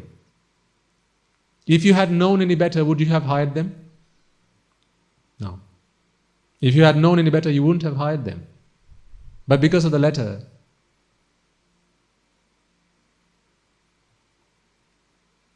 you took them on board. You went against your better judgment. Based on the letter, you took them in. And now they're just causing havoc. All they're doing is causing chaos in your company. What is your company? What is this company we speak of? It's the mind. The mind's the company. Rupa, Vedana, Sanya, Sankara, Vijnana are these 5 people that came looking for a job. Previously you denied them because if through wisdom you had made that call, you wouldn't have hired them. But they came in with the letter. And on the letter they said, skilled, talented, educated, great guys. Oh well, welcome, come on in. So remember, the letter was written by ignorance. The mind suffers from ignorance. Because ignorance is not something that comes from the outside where we can look at it and go, that's ignorance, so I'm not going to accept it. It's intrinsic. Ignorance is part of the very fabric with which this mind has been woven. For as long as ignorance prevails, you're always going to make the wrong choice. Because good looks like bad and bad looks like good. Remember the equation we spoke of some time ago? X times minus 1 equals Y. Times minus 1 is ignorance. So whatever number you plug into X, you're going to get the negative of that. So put in a negative number, you get a positive number. Put a positive number, you get a negative number. So good looks like bad, bad looks like good. That is what ignorance is like. So for as long as ignorance prevails in this mind, you can't not attach. It's not something you can do. I am ignorant, I'm not going to attach. You can't do that. Because what is ignorance? Ignorance is nothing other than attaching is good. So when right from the inside you're coming up with attachment is good, why would you not attach then? If attachment is good, why wouldn't you attach? You'd always do the right thing, wouldn't you? Wouldn't you? Would you not always do the right thing? You would always do the right thing, yes. But through ignorance, the right thing is the wrong thing. That's the problem. The wrong thing looks like the right thing. That is the problem. So you're always doing the right thing. Ask a murderer, was that right of you to do that? Of course. Under those circumstances, I had no other choice. It's not right that you send me to the gallows. I was right in my choice, says the murderer, says the robber. Justifying. You'll always justify it. But it's an ignorant mind that always justifies the wrong thing. Because ignorance is simply that, sir. Seeing right as being wrong and seeing wrong as being right. But you're always only going to go for the right thing. But that right thing is going to be the wrong thing. That's the problem. So this is why until someone becomes a sotapanna, now right view has been planted in this person's mind. Now their view is no longer distorted. Now their view is right. So now they no longer see right as being wrong. The minus 1 in the equation has gone to become a plus 1. That's what right view is. Now you plug in a negative number, you're only going to get a negative number. You plug in a positive number, you're only going to get a positive number. Do you see how fundamental this is? How becoming a Sotapanna is simply the key and there is no other way out of this? Because now when you have right view and that's part of your own mind, yes, ignorance still prevails. Remember, ignorance is only removed at the stage of becoming an arahant. But even when ignorance is there in the mind can still make the right choice. Because at the point of making the choice, when the mind makes the wrong choice, the mind knows, I am making the wrong choice. You know you are making the wrong choice, and yet you make that choice. Because you are still attached to pleasure. You know that pleasure is wrong, and that pleasure cannot be anything that is worthwhile. An example I might offer is, let's say someone's got an STD. Okay? It's a disease. And you're going to contract that disease if you sleep with them on the same bed. Okay? So that's the nature of this disease. If you know the nature of an STD, you're not going to go and do that. The reason that you've been doing it is because you didn't know that this person had this disease. A Sotapanna is like someone who knows that they've got this, but because they are so accustomed, so used to enjoying the pleasure of sight, sound, smell, taste, touch, they will nevertheless go ahead and engage in that process. But they know fully well that tomorrow morning, I will also be in the same boat. They know fully well, but still they'll go and do it. I'll take another example so everybody can understand. Smoking. Back when smoking first was invented or introduced, right? People didn't know that it was harmful. People thought that was the dumb thing. To be somebody in society, you have to smoke. But now it's quite the other way around. People don't like it when someone smokes, generally. So, when smoking was first introduced, was smoking not bad for them back then? Actually, it was worse than it is now. Because now, through advancements and improved filters and things like that, and better chemistry, now at least the damage that it does to your insides has been reduced to some extent. But back then, the damage would have been unimaginable because the science was not so advanced back then.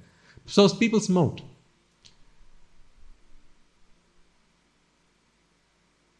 So when people don't realize that smoking is bad for them, they'll go and smoke. And sometimes you have chain smokers. One day, this guy who's a smoker, he goes to the doctor, gets himself examined, and gets an x-ray of the lungs, a chest x-ray, and on there, the doctor points out, hey, you've got tar on the insides of your lungs. If you continue at this rate, you're not going to last very long. Now this person knows that smoking is bad, is harmful for them, for their health. So this guy now knows this because it has been proved. Empirical truth. There's evidence now. This has been proved. Now, he or she realizes this is bad for me, I had better stop smoking as soon as I possibly can. But because of the addiction that they have, it's hard for them to give it up. But every time they take a puff, don't they know that every puff I take is taking me one step closer to my death? They know that fully well. But still, they can't give it up because of the addiction that they've had for a long time. They've been smoking. Like you and I have been smoking throughout samsara. Smoking what? Rupa, Vedana, Sanya, Sankara, Vijnana. This is what we've been smoking throughout samsara. We didn't realize that this is not good, this is harmful. So we kept smoking. But one fine day, you got to listen to the Dhamma. So this guy went to the doctor, got himself a chest x-ray, and now he sees this is harmful, this is damaging my health, I had better stop.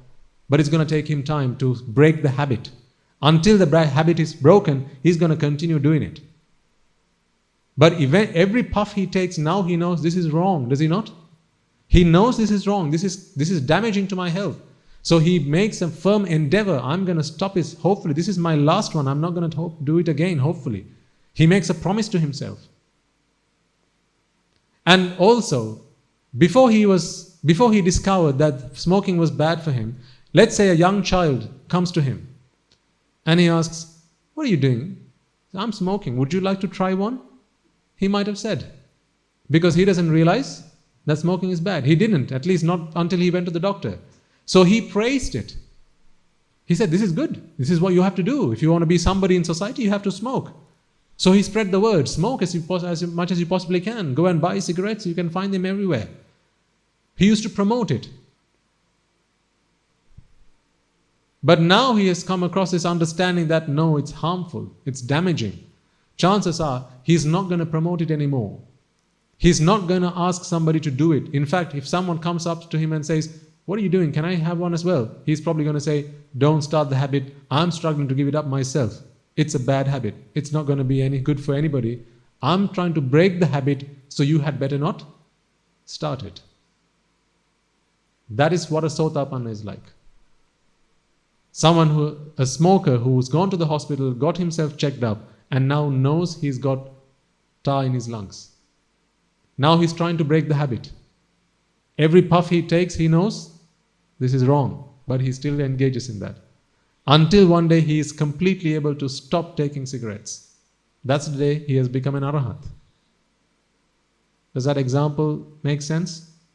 Some people, they go to the doctor, get themselves examined, and they decide, oh my goodness, I'm not going to do this ever again. Overnight, they can break the habit. That takes a lot of willpower, a lot of courage, a lot of guts. Right? Some people are like that. They can decide overnight, no, I'm not going to do it ever again. Stop. But others, it's not so easy. For others, they have to go through a process, a healing process. It'll take time. And over that time, they might say, right, next month, I'm going to stick myself to 1 a day and no more. And the following month, they might say, okay, 1 every 2 days. The following month, they say 1 every week. So this is how they learn to wean themselves off smoking. It's going to take them time. And is it not the same on the path in the Dhamma? For some people, all you have to say is anicca dukkha anatta. All raga, dvesha, moha has been eradicated in the flick of a finger. That's all it takes. Instantaneous arahat. But they still went through sotapanna, sakurdagami, anagami, and arahat. There are no instant arahats in that sense. No one goes from being a prutakjana to arahat. You have to go through the process of sotapanna, sakurdagami, anagami, arahat. But that happens immediately. In the flash of a second it can happen, because all you need is one chitta. In the time it takes me to flick my fingers, how many chittas? Billions. So in the time it takes me to do this, you can go from being a prutakjana to sotapanna, sakurdagami, anagami, arahat. There are people like that. If you read the times in the Buddha's time, young people who came to ordain, as their head was being shaven, Kesha, Loma, Naka, Danta, Tacho. Kesha, Sotapanna. Loma, Sakurdagami. Danta, Anagami. Tacho, Arahat.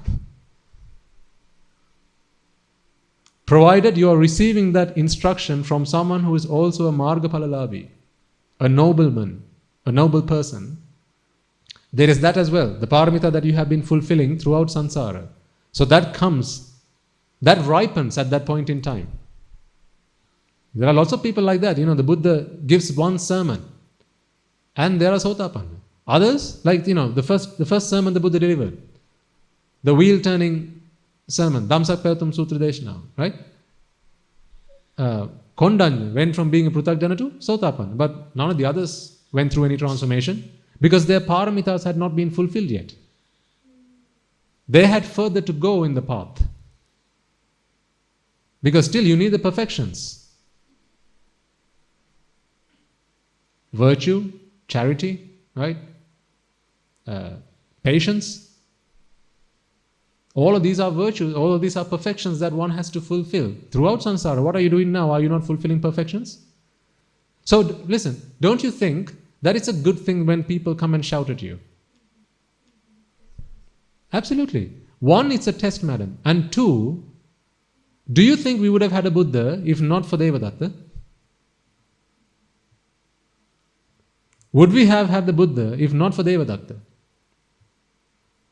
Throughout every encounter they had in samsara, what did Devadatta do? Try to do all sorts of harm to the Buddha, to the Bodhisattva, right? He acted with a lot of malevolence, always causing him harm and giving him trouble, trying to test his patience. But every time, what did the Bodhisattva do? He tolerated that. He wanted to be the better person because he wanted to become a Buddha. So had those encounters not come into his life, how would he have fulfilled the perfections? There would not have been the opportunity for him to do it. It's like, imagine if you have to work through 100 sums. Oh, okay, flight school. How does one become a pilot?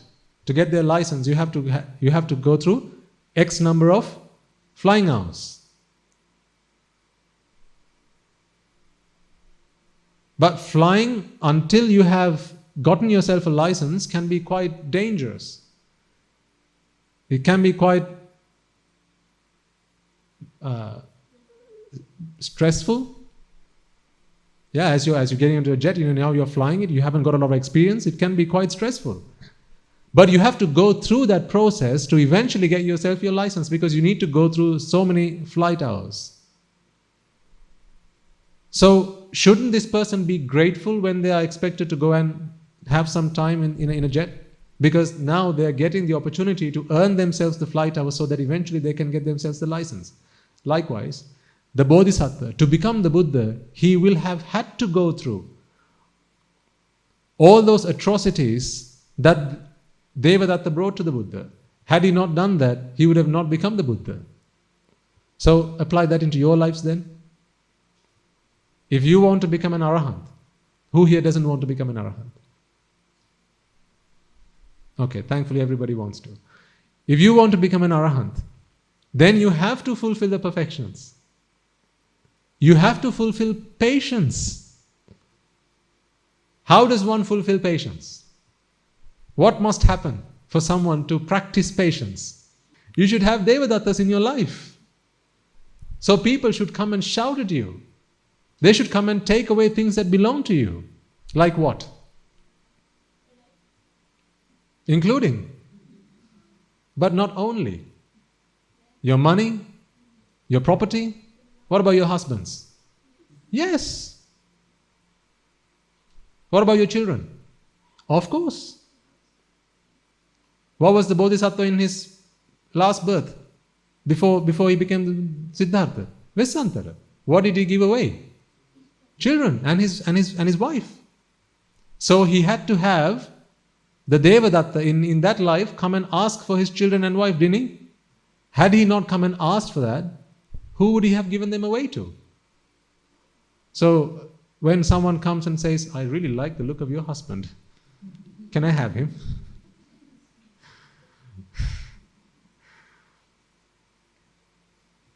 If you really, really, really want to become an Arahant, if you are serious about Nibbana, you wouldn't think twice before going, of course. Would you like me to dress him up for you?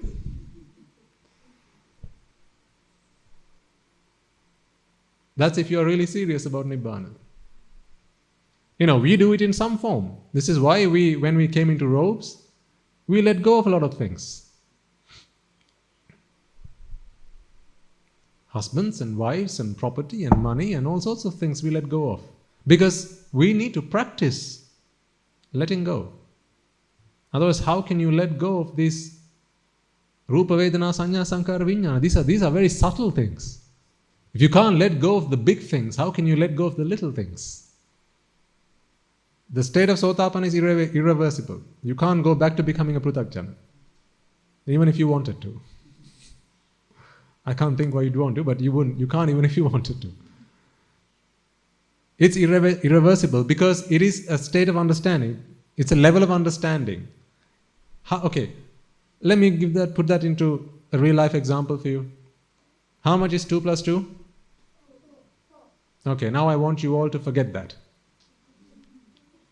Now I want you all to not know that 2 and 2 equals 4. Go on. Can you? No. You can't do that because you just know it. It's part of your system now. Now 2 plus 2 equals 4, you might forget in your next birth. You'll have to learn it again. But this is a level of understanding of the mind, because the mind, the amount of ignorance and attachment is what is fading as you go through your levels of understanding. It's ignorance and attachment. Remember, we drew the curve and underline. I drew the line of ignorance and attachment. It's that line that is fading away. It's that you're chipping away. This is the foundation on which your mind is running constantly. So you're chipping away at ignorance and attachment. 25%, 50%, 75%, and eventually 100%. At the point of zero ignorance, there's zero attachment. Can you listen to the Dhamma to rid yourself of attachment? You're saying that because that's how I asked the question. Then what can you listen to the Dhamma for? You can only get rid of ignorance, because attachment is the result of ignorance. Remember, there is no treating the result in Buddhist doctrine. It's treating the cause. Treat the cause, the result will look after itself. You don't have to worry about the cause. The result. Treat the cause. So the cause of attachment is ignorance. Treat ignorance, and the cause, which is attachment, will look after itself. This is why this Paticcasamuppada starts at avidya pacca sankhara. Sankhara pacca vijnana namarupa salayatana passa vedana tanha. Right? It comes all the way down. Much further down the line, you get tanha. Before that, ignorance is right at the beginning. So fix ignorance. One might say, I don't want to tackle ignorance. I just want to tackle attachment. What is the cause of attachment? Yes, because if you look all the way back, the start of the line is at ignorance. So you can't not deal with ignorance. You have to deal with ignorance. If you want a tree, if you want to kill a tree, you have to uproot it from the roots. Right? That's what uprooting is. You have to pull it out at the roots. If you cut off some branches, those branches are just going to grow back again. But to kill the tree once and for all, you have to pull it at the roots. Remove it at the roots, that tree is never going to grow back again. So this is why you have to treat it at ignorance. Treat ignorance, and the rest will look after itself. So what is ignorance again? Beautiful flower. Where's ignorance? You sure? Yes. Is it? The composition of ignorance, or the composition of flower, or the composition of beautiful? Which one is ignorance? They're both ignorance. Aren't they both ignorance? You don't know the composition of a flower. Isn't that ignorance? Who can you go to get help for this? Okay. You can go to a scientist who might do some chemical analysis, and he'll come back and say, this has got so much carbon, so many hydrogen atoms, so many oxygen atoms, so many sulfur, and so on and so forth. So that's one type of ignorance. But removing that ignorance is not going to get us to Nibbana. Remember, what we are attached to is the flower, but why we are attached to is what we need to fix. Because it's beautiful. That's the why. Fix the why, the what will look after itself. This is why I say, the times in your life where you need to be mindful and do something about how you're feeling is not when you're feeling sad, not when you're feeling disappointed, not when you're feeling stressed. Because, this is what doctors are there to treat. Stress, anxiety, frustration, right? You go to a psychiatrist, they'll help you with all these problems. But what does the Buddha help you fix? Pleasure. When was the last time you went to a psychiatrist and said, I'm seeing this girl, she's so beautiful, help me?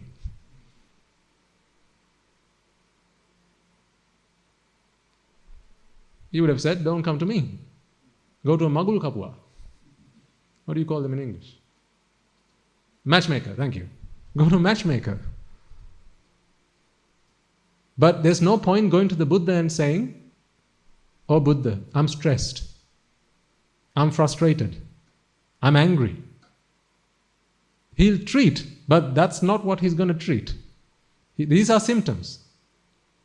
Anger is a symptom. Frustration, anxiety, and stress, they're all symptoms. This is not the disease. The disease is pleasure. Attachment, because of pleasure. It's because you see pleasure, you attach yourself to something that is eventually going to bring you stress. You attach to your child. My child. Where's the ignorance? My. But you are attaching to your child because of my. You didn't attach to next door child because not my. You attach to child because of my. The child's going to bring you stress, sure enough. But that stress you're going to have to go through and suffer because of my, not because of child. Because next door child is also bringing stress, but not to you. To whoever calls him or her my child. Yes, it's the adjective there that's the problem. Pleasurable, yummy, tasty, gorgeous, fabulous. All these, they're all synonymous with pleasure. That's the ignorance we ought to fix. So this is why I say, whenever, in society, as you live, go you work or school or wherever, what you need to be watching out for are the times when you sense pleasure, not the times when you sense pain. Remember I talked to you some time ago, the dependent origination process, the first half talks about the problem. The second half talks about the symptoms of the problem. Avidya Pachya all the way up to Jati, that is the problem you ought to fix. But where do most people spend their time fixing? Jati Pachya, Jara, Marana, Shoka, Parideva, Dukkha, Dhomanassa. This is where people spend most of the time fixing. Why does one go to the doctor? To fix Avidya Pachya Sankara? No. I'm growing old, help me. My face has started to wrinkle, help me. Can you put me through some detox? Help me. I need liposuction, help me. This is what people go to the doctor for. Treating what? Symptoms, not the disease. Because that doctor does not know what the disease is to begin with. This is why you need the greatest doctor that has ever come into this world to show us where the problem is. Wherever there is jati, you can't stop Jara, Marana, Shoka, Parideva coming your way. That just comes. So if you don't like the effect, then treat the cause. Treat the cause and the effect will look after itself. Is that clear to everybody? This is the fundamental bit that you need to understand. If you've understood this, you've got the doctrine. And remember, even attachment is causal. In other words, it's cause and effect. Because if attachment was a fixed entity, then we would not be able to do anything about it. Remember, the second noble truth is the cause of suffering. Dukkha samudaya arya satya. Or take suffering for that matter. Suffering is causal. Suffering is the effect. You got to treat the cause. Then you will treat the result of suffering. The result that is suffering. Dukkha samudaya. Meaning, it is based in causes. And then the third noble truth is dukkha nirodha arya satya. Nirodha is what? Find out the cause, treat the cause, and then the result will look after itself. Not atha. Samudaya, nirodha. Udavima is arising. In the word itself, there's the meaning that this is a result of causes. This is conditional. That's what udavima is. Ativima, nativima, and udavima, vayavima are entirely different. They are worlds apart. Are you following what I'm saying here? It's an important point.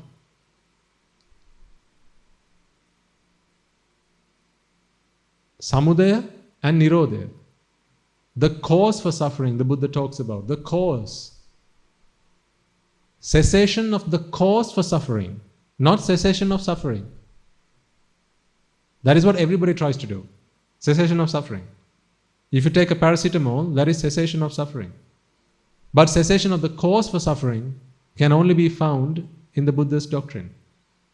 You've got to find the cause. What is the root cause for this suffering? Then treat it. Once you treat the cause, then that effect is never going to come back again. Because now you're uprooting it. Does that make sense? So, as you live lay lives and whatever it is you engage in, always be mindful of the times you sense pleasure. These are your traps. These are the things that are going to ensnare you into samsara. It's not suffering. No one here likes suffering. Do you like suffering? No. But don't you like pleasure? Yes. That's what got you into trouble. Liking pleasure. That's the why, because of which you attach to the what? Rupa, Shabda, Gandha, Rasa, Sparsha and Rupa, Vedana, Sanya, Sankara, Vijnana. This is the what. The why is pleasure. If you don't fix the composition of pleasure, if you don't contemplate the composition of pleasure, what is pleasure? How does pleasure come into this world? How is it that we sense pleasure? This is why often we talk about how does one sense pleasure? It is relief from vexation. Once you realize that, then you realize that pleasure is not something that is worth experiencing. It's not worth having. Would you like to feel pleasure if that pleasure is brought to you by hitting you with a stick and then patting you there? That kind of pleasure, would you like that? You have to be hit first. Then you have to be patted. Patting without the hitting, that's not pleasurable. That's why we said, no pain, no gain. For there to be gain, there has to be pain beforehand. You like the gain, yes, but you don't realize that there's the pain beforehand. Without the pain, there's not going to be a gain. People in worldly language, the people use it in a completely different sense. But the Buddha said the same thing, no pain, no gain. What he meant by that is, for you to experience ashvada, for you to experience pleasure, there has to be pelim or vexation beforehand. It's relief from vexation that brings you pleasure and nothing else. So contemplate on that. So if you're mindful, if you're at battle, this is the war that we're all doing. And I'm doing it 24 hours a day. How much time do you have to put to battle? Because this is the battle that we're all going to have to either win or lose. Throughout samsara, we've always lost this battle. If you realize, with every chitta that arises, you're only ending with suffering. Once you begin to realize this, I don't think there's anything else that can take priority in your life than trying to fix that problem. If you really and truly understand that. The reason, and you should forgive me for saying this, the reason that there are other things that take priority in your life right now is because you have not yet fully understood the true nature of suffering. You have not yet fully understood it. Once you have truly understood how much you have embraced suffering, life in the apaya is better than this. Life in the four great hells is better than this. Because there, it's physical pain. Here, no matter what you're doing, doesn't matter how much money you have. Remember we talked about the mother losing her child? When the child is still holding on to her hand, she's going, where's my child?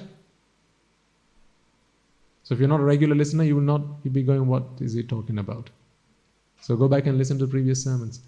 The mother's holding on to the child's hand, but that mind, the thought that arose, that chitta has passed away.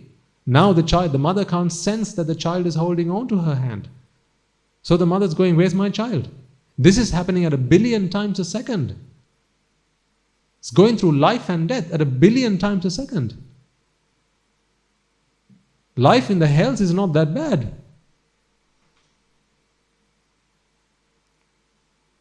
Life in hell is not that bad. This is at 1 billion times a second. Your mind is going through this. Whether you are in the human world, the Deva world, the Brahma world, regardless of how much you have, what you have, not relevant. Because you can't fix that problem. You can't stop your mind from passing away. Whatever has arisen, when the causes cease to exist, it will pass away. You can't stop it.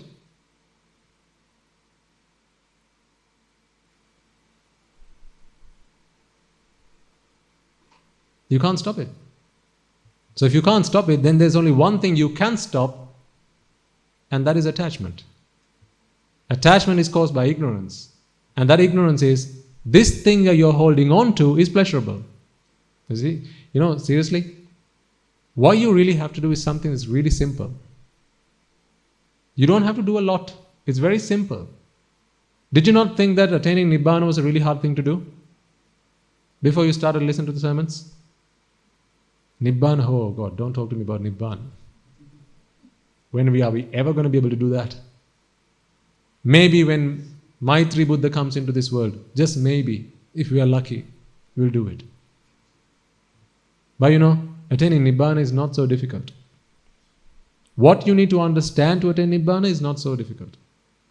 It's not difficult, but it's very subtle. It's very subtle. It's like what I usually say, threading a needle. It's very, you look somebody trying to thread a needle, and if they're failing, what do you generally do? What are you going to say? Give it here, will you? Can't you even do that? Come on, give it to me. I'll do it to you. I'll do it for you. And then you try it. And then you realize, although it looks so easy, it's very subtle. You have to have a lot of patience. And you have to have a good view, good eyesight as well. You have to see, you have to know what you're doing. You have to be very careful and very patient. Attaining Nibbana is like that. It's like threading a needle. It's not difficult, but it's very subtle. You can go off-road very easily. There are lots of doctrines which look like Nibbana, but it's not Nibbana. Like fake gold. When there's fake gold, you have to be very careful. For as long as there is no fake gold, then any gold you buy is going to be the genuine stuff. But when there's fake gold, now you have to be very careful. There are lots of teachings out there that are like Nibbana, but not Nibbana.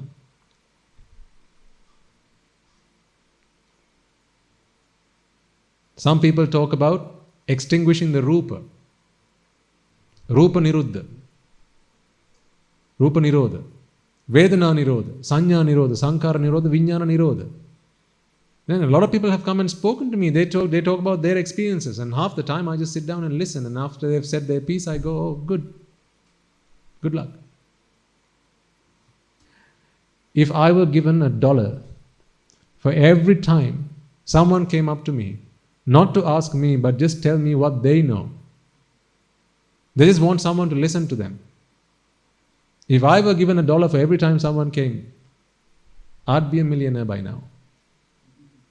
Again.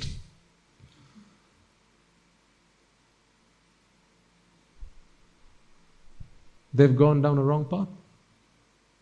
And when you've gone a long way down the wrong rabbit hole, it's very difficult to pull them back. Because of, what did we talk about last week? Ego. Because of ego. People seldom like to listen. People like to talk. People like to say what they know. The problem is they've said what they know to everybody that they associate with. None of them understand what it is they're going on about. So they think, surely a Swami Mahasi must understand. So they come to the temple and now they start talking to us. So I just keep nodding my head. Oh, that's pretty interesting. Really good, good, good. If you think that's right, keep doing it. What else am I supposed to say? I used to try to put them on the right track, but they wouldn't listen. Oftentimes they would go upset.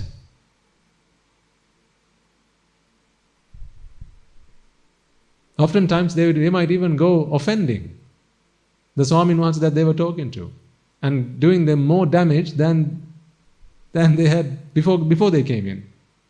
That Swaminatha doesn't know anything. What a waste of my time. Weren't they better off not coming into the monastery? And people do this. Because there are lots of things that look like Nibbana, but not Nibbana. If the Buddha tried to extinguish Rupa Vedana Sanya Sankara Vijnana at the point of becoming a Buddha, how did he go and speak to people? How did he know that Venerable Ananda was approaching him? Again, it's a sight coming through the eye. The brain is giving Rupa Vedana Sanya Sankara Vijnana to the mind. So if becoming a Buddha or becoming an Arahant is about extinguishing Rupa Vedana Sanya Sankara Vijnana, how did the Buddha know that Ananda is coming towards him?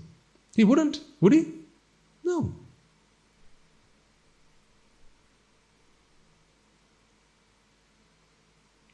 There's only one way to attain Nibbana. That's the Buddha's way.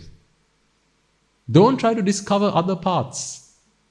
Because had there been other paths, he would have taught us that.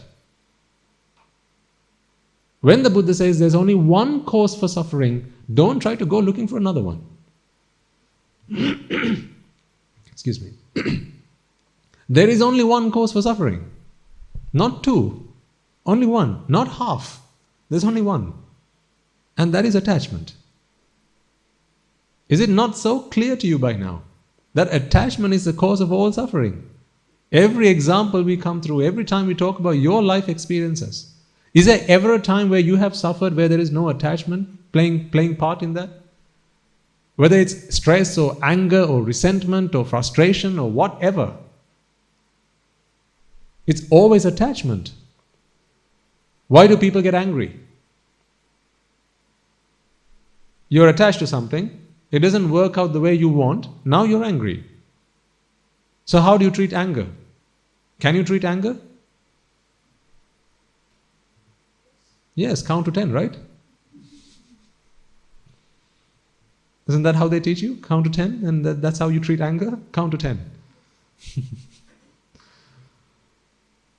You can't treat anger. You can treat attachment. When you're not attached to something, then it doesn't matter which way it turns out. If you like your tea hot, now you're attached to a hot cup of tea. Then when your tea goes cold, now you feel angry. The reason that you're feeling angry now is not because your tea's gone cold. It's because you're attached to a hot cup of tea. Treat that. Treat what you're attached to. If you're not attached to a hot cup of tea, now do you care how your tea comes? No. Test yourself in day-to-day. I think the other day someone asked me, give us some practical examples. Let's say at home, okay? You wake up and you want to get yourself a cup of tea. You go to the kitchen, you make yourself a cup of tea, and you make one, say, for your spouse as well. And you take it to them, and you leave it there.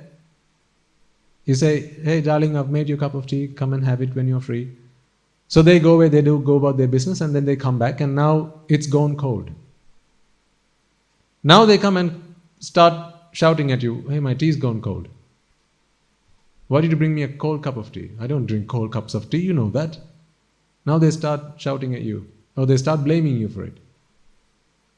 What is your immediate reaction?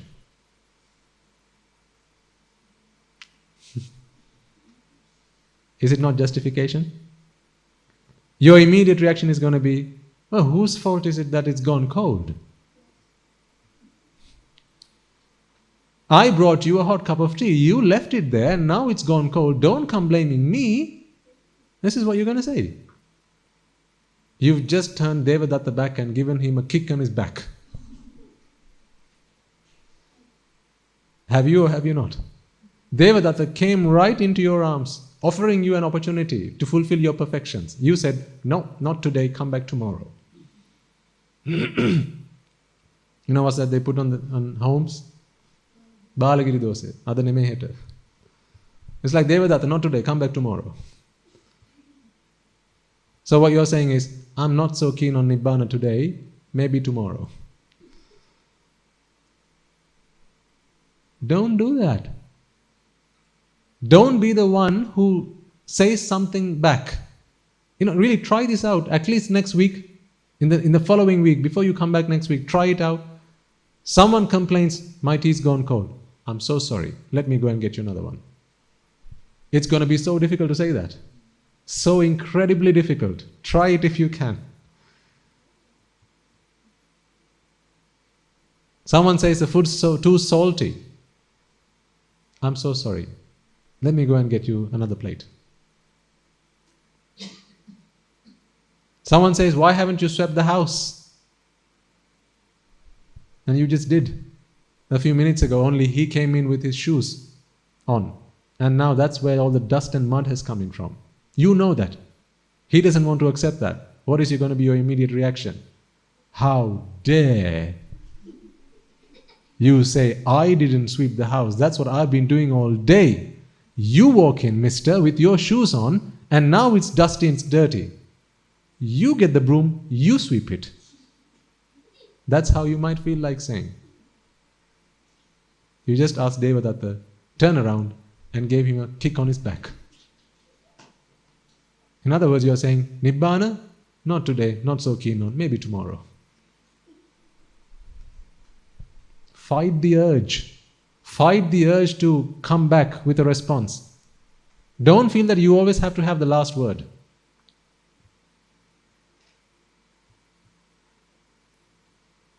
You'll feel that. I want to have the last word. I have to have the last word. I must say the last word. Not you. I must. Fight it. Be stubborn. Not with the other person. Be stubborn with ego. I think I said to you last week, whenever ego says do something, be stubborn and do the opposite. So when your husband says, why haven't you swept the house? Now your ego is going to say, you sweep. I do it every day of the week. Today is your turn. You do it. No, fight your ego. Be stubborn. You tell him, I'm sorry, darling. Let me go and get the broom. I'll sweep it right now. Or if you're busy, I'm just in the middle of something. I'll do it in a little while. That sounds like a coward, isn't it? A real coward.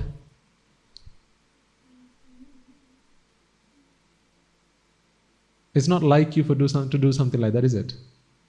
To behave like a coward. Does not tally with your status, does it? A well-educated person like me, it's not right that I should be saying like that, bending over backwards for other people. You live in my house. My parents gave me this house.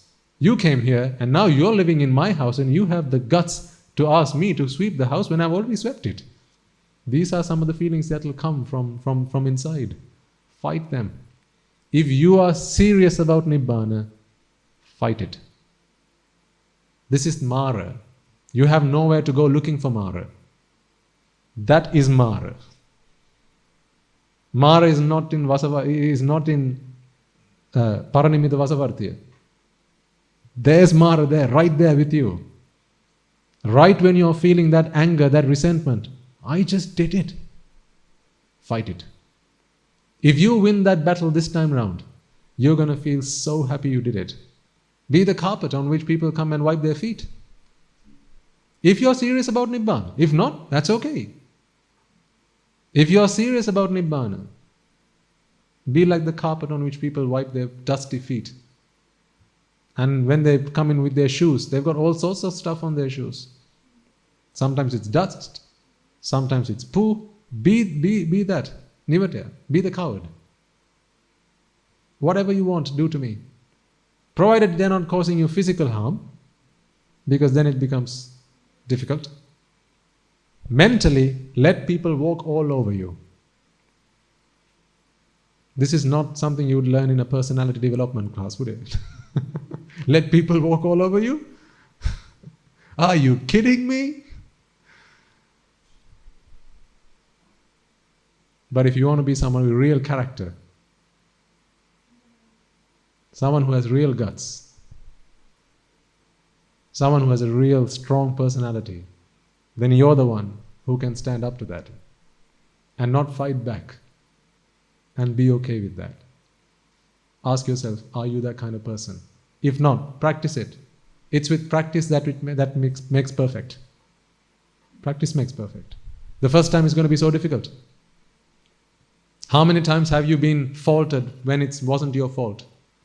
At home, I don't have to give you examples, you know plenty of them. Where you've been faulted at work,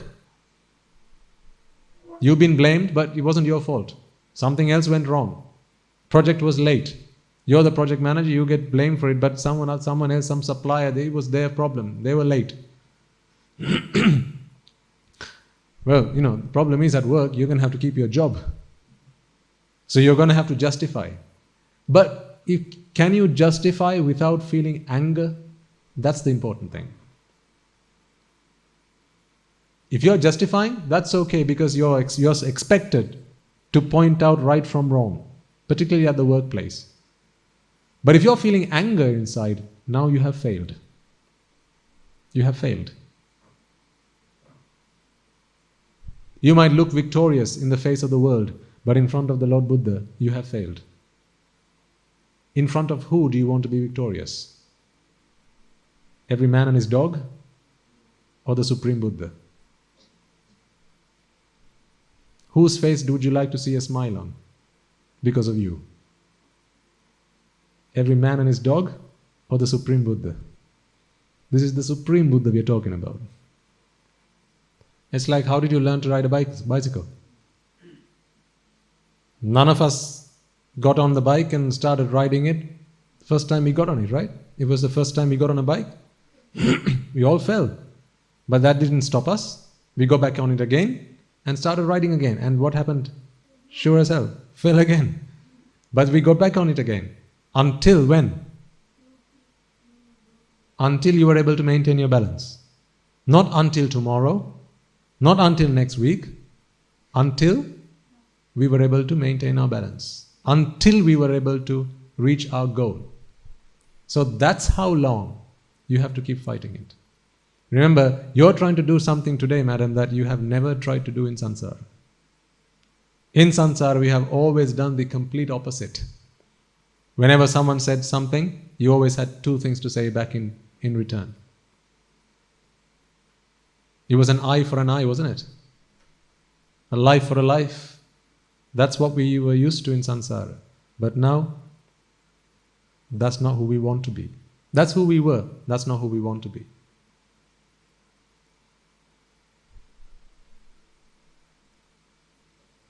So you're going to feel anger. Yes. And the desire is the same. When you're feeling raga, could be for anything. Whether it's rupa raga, shabda raga, gandha raga, rasa raga, sparsha raga. Particularly young people have to be very careful. Because now the world is, there's so much choice out there. You pick up your phone, go on Facebook, everything's there. You go on the internet, absolutely everything's there. You can ruin your life on the internet if you wanted to. Can't you? You can if you want to. Because it's prevalent now. This is why I say, I think some time ago I encouraged parents and I invited parents, have that open dialogue with your children. Teach them about raga, dvesha, moha. And talk to them and tell them, Puta, if ever you see somebody, a boy or a girl, doesn't matter. You don't know these days. People's minds, how they bend. What sort of attractions they have these days. If you ever see somebody and you feel desire, you feel the want to go and indulge in whatever activity with them, feel free to come and talk that over with me first. With Aati or with Ammi. Let's have a chat first. Let's be open about it. Because if you take the stick, If you start to give them the cane treatment, the moment they come and talk to you about it, they're not going to come back a second time. Then they're going to go looking for a friend to share their experience with. And chances are, their friend is going to be worse than them. Then you will have failed as a parent. So as a parent, keep those dialogues open with your children. Because now, back in the days of my parents and their parents, they didn't have to talk about these things a lot. Because sex and drugs wasn't that much of a problem. But now it is. It's a huge problem, and you know it because you have children. You know it because you are key players in society. Perhaps some of you are involved in not sex and drugs, but in activities to stop them and save our youth from such issues. So you know how serious this problem is now. So if you don't open that dialogue with your children, then what's going to happen to your children is the same thing that has happened to many other children. The likes that you are helping today to fix, to recover, to restore. Have that dialogue. Keep it open. Make sure that your children know that they can trust you. Nowadays you can't trust anybody. Can they? Can't trust anybody now. Why? Because this is a world of consumers and suppliers. Everyone's just after something else from somebody else, not caring what it's going to do to them. For as long as I get what I want, to hell with you. That's how people think. To hell with you as long as I get what I want from you.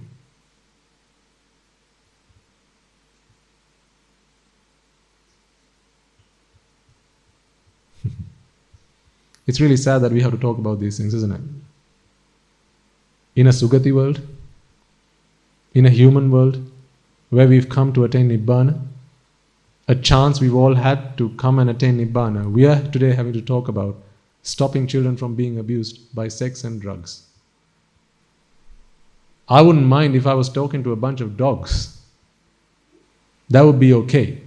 But no, I'm talking to humans. And we are having to talk about sex and drugs. What a pity. What a shame. Not that you're engaged in any of that. I know that you're not because of the Dhamma. But I'm saying your children are still young. They're going into a world which is so dangerous, extremely dangerous. So have those conversations, particularly those people listening online. So keep them with the Dhamma for as much as you possibly can. Bring them along to sermons. Of course, remind them how you have to behave during a sermon, because otherwise it can be distracting, not just to them but others as well. And that could do them more harm than good. But bring them along. Give them the opportunity to receive what it is you're receiving. What changed your life is only what's going to change their life. Nothing else. The Buddha can't save you. The Sangha can't save you. It's the Dhamma that's going to save you. All the Buddha and the Sangha are doing are bringing the Dhamma into your lives. That's all. This is like a sandwich. 2 slices of bread. In the middle is the yummy stuff. The cheese and bacon and tomato, that's in the middle. On the either side is the slices of bread. Well, to eat the cheese, lettuce and tomato and bacon, you need the 2 slices of sandwich, the 2 slices of bread. That's what the Buddha and the Sangha are. But what you need is the Dhamma. Okay. So on that note, we'll conclude the sermon then. So what's the homework for this week? Do the opposite of what your ego says. Be stubborn, not with other people, but with your ego. Whenever someone complains, whenever someone blames you, don't be the one who talks back. Children, you shouldn't do that anyway with your parents, full stop. But even in your families, right? Husbands, wives, don't talk back. At least try it out for a week, see what happens. You'll be impressed by what you can do at the end of that week. If you try it out, you will be so impressed, I guarantee. At the end of that week, you will feel like you're on top of the world. Kanti paramang tapotitikka. The Buddha said, Kanti is ivasima, patience. Practice patience.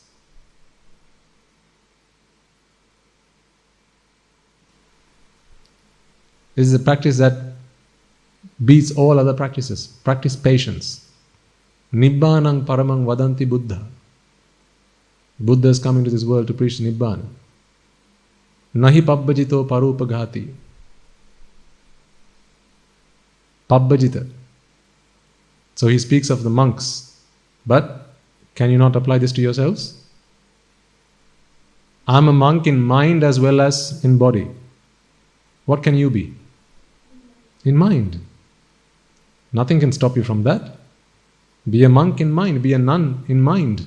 Your mind can mind transformation, there are no restrictions. Nahi pabbajito parupaghati. Para is the others. Parupaghati. To insult others, to offend others. A pabbajita never does that. A monk never offends others.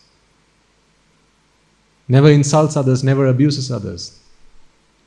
Samano hoti parang vihetayantu. To be a sramana, you have to practice vihimsa or avihimsa.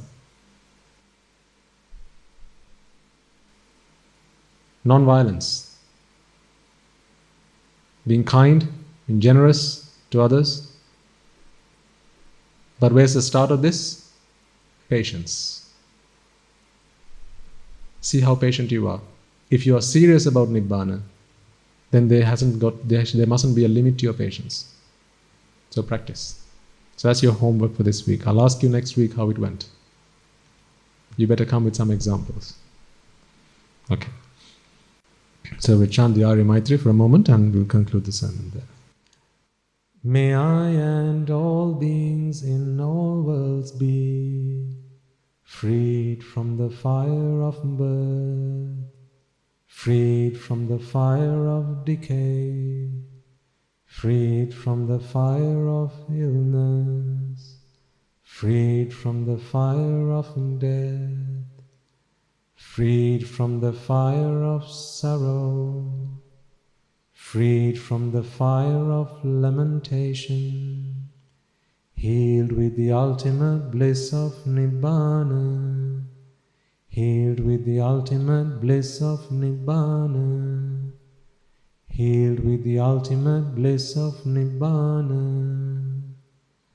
May I and all beings in all worlds be freed from the fire of suffering, freed from the fire of discontentment, freed from the fire of exhaustion, freed from the fire of disappointment, freed from the fire of clinging on to the five aggregates, healed with the ultimate bliss of Nibbana, healed with the ultimate bliss of Nibbana, healed with the ultimate bliss of Nibbana.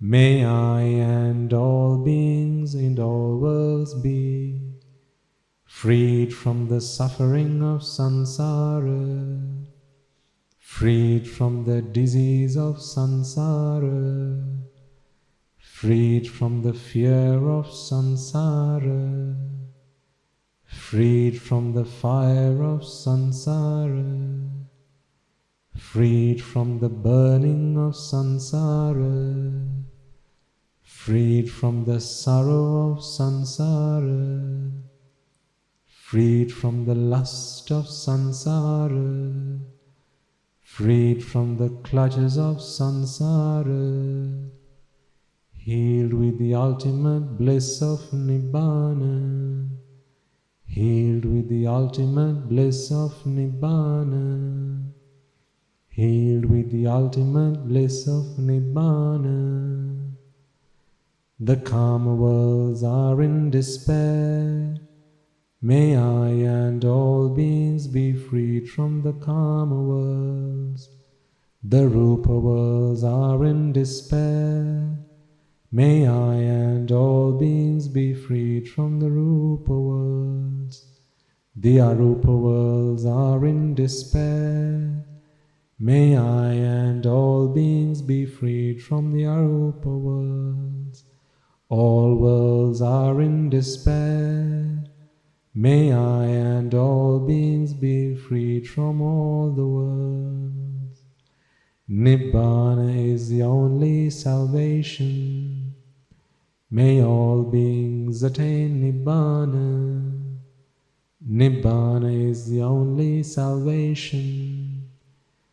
May I and all beings attain Nibbana. Nibbana is the only salvation. May I and all beings attain Nibbana. Letting go is the only salvation. May I and all beings let go. Detachment is the only salvation. May I and all beings be detached. Being freed is the only salvation. May I and all beings be freed. Nibbana is the only salvation. May I and all beings attain Nibbana. Nibbana is the only salvation. May I and all beings attain Nibbana. Nibbana is the only salvation. May I and all beings attain Nibbana. May I and all beings in all worlds be freed from the bondage of lust, freed from the bondage of aversion, freed from the bondage of delusion, freed from the bondage of Mara, healed with the ultimate bliss of Nibbana, healed with the ultimate bliss of Nibbana, healed with the ultimate bliss of Nibbana, healed with the ultimate bliss of Nibbana, healed with the ultimate bliss of Nibbana, healed with the ultimate bliss of Nibbana. Okay. So, before we conclude the sermon, then let us transfer merits and we will bring the sermon to an end.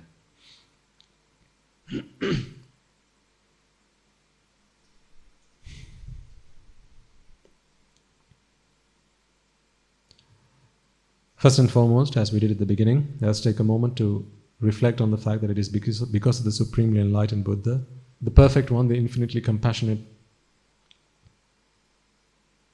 Supreme Buddha, that we have the gift of Dhamma today. It is because he sacrificed himself over many countless eons in samsara that we have the gift of Dhamma today, in which we can seek salvation and redemption from the shackles of samsara.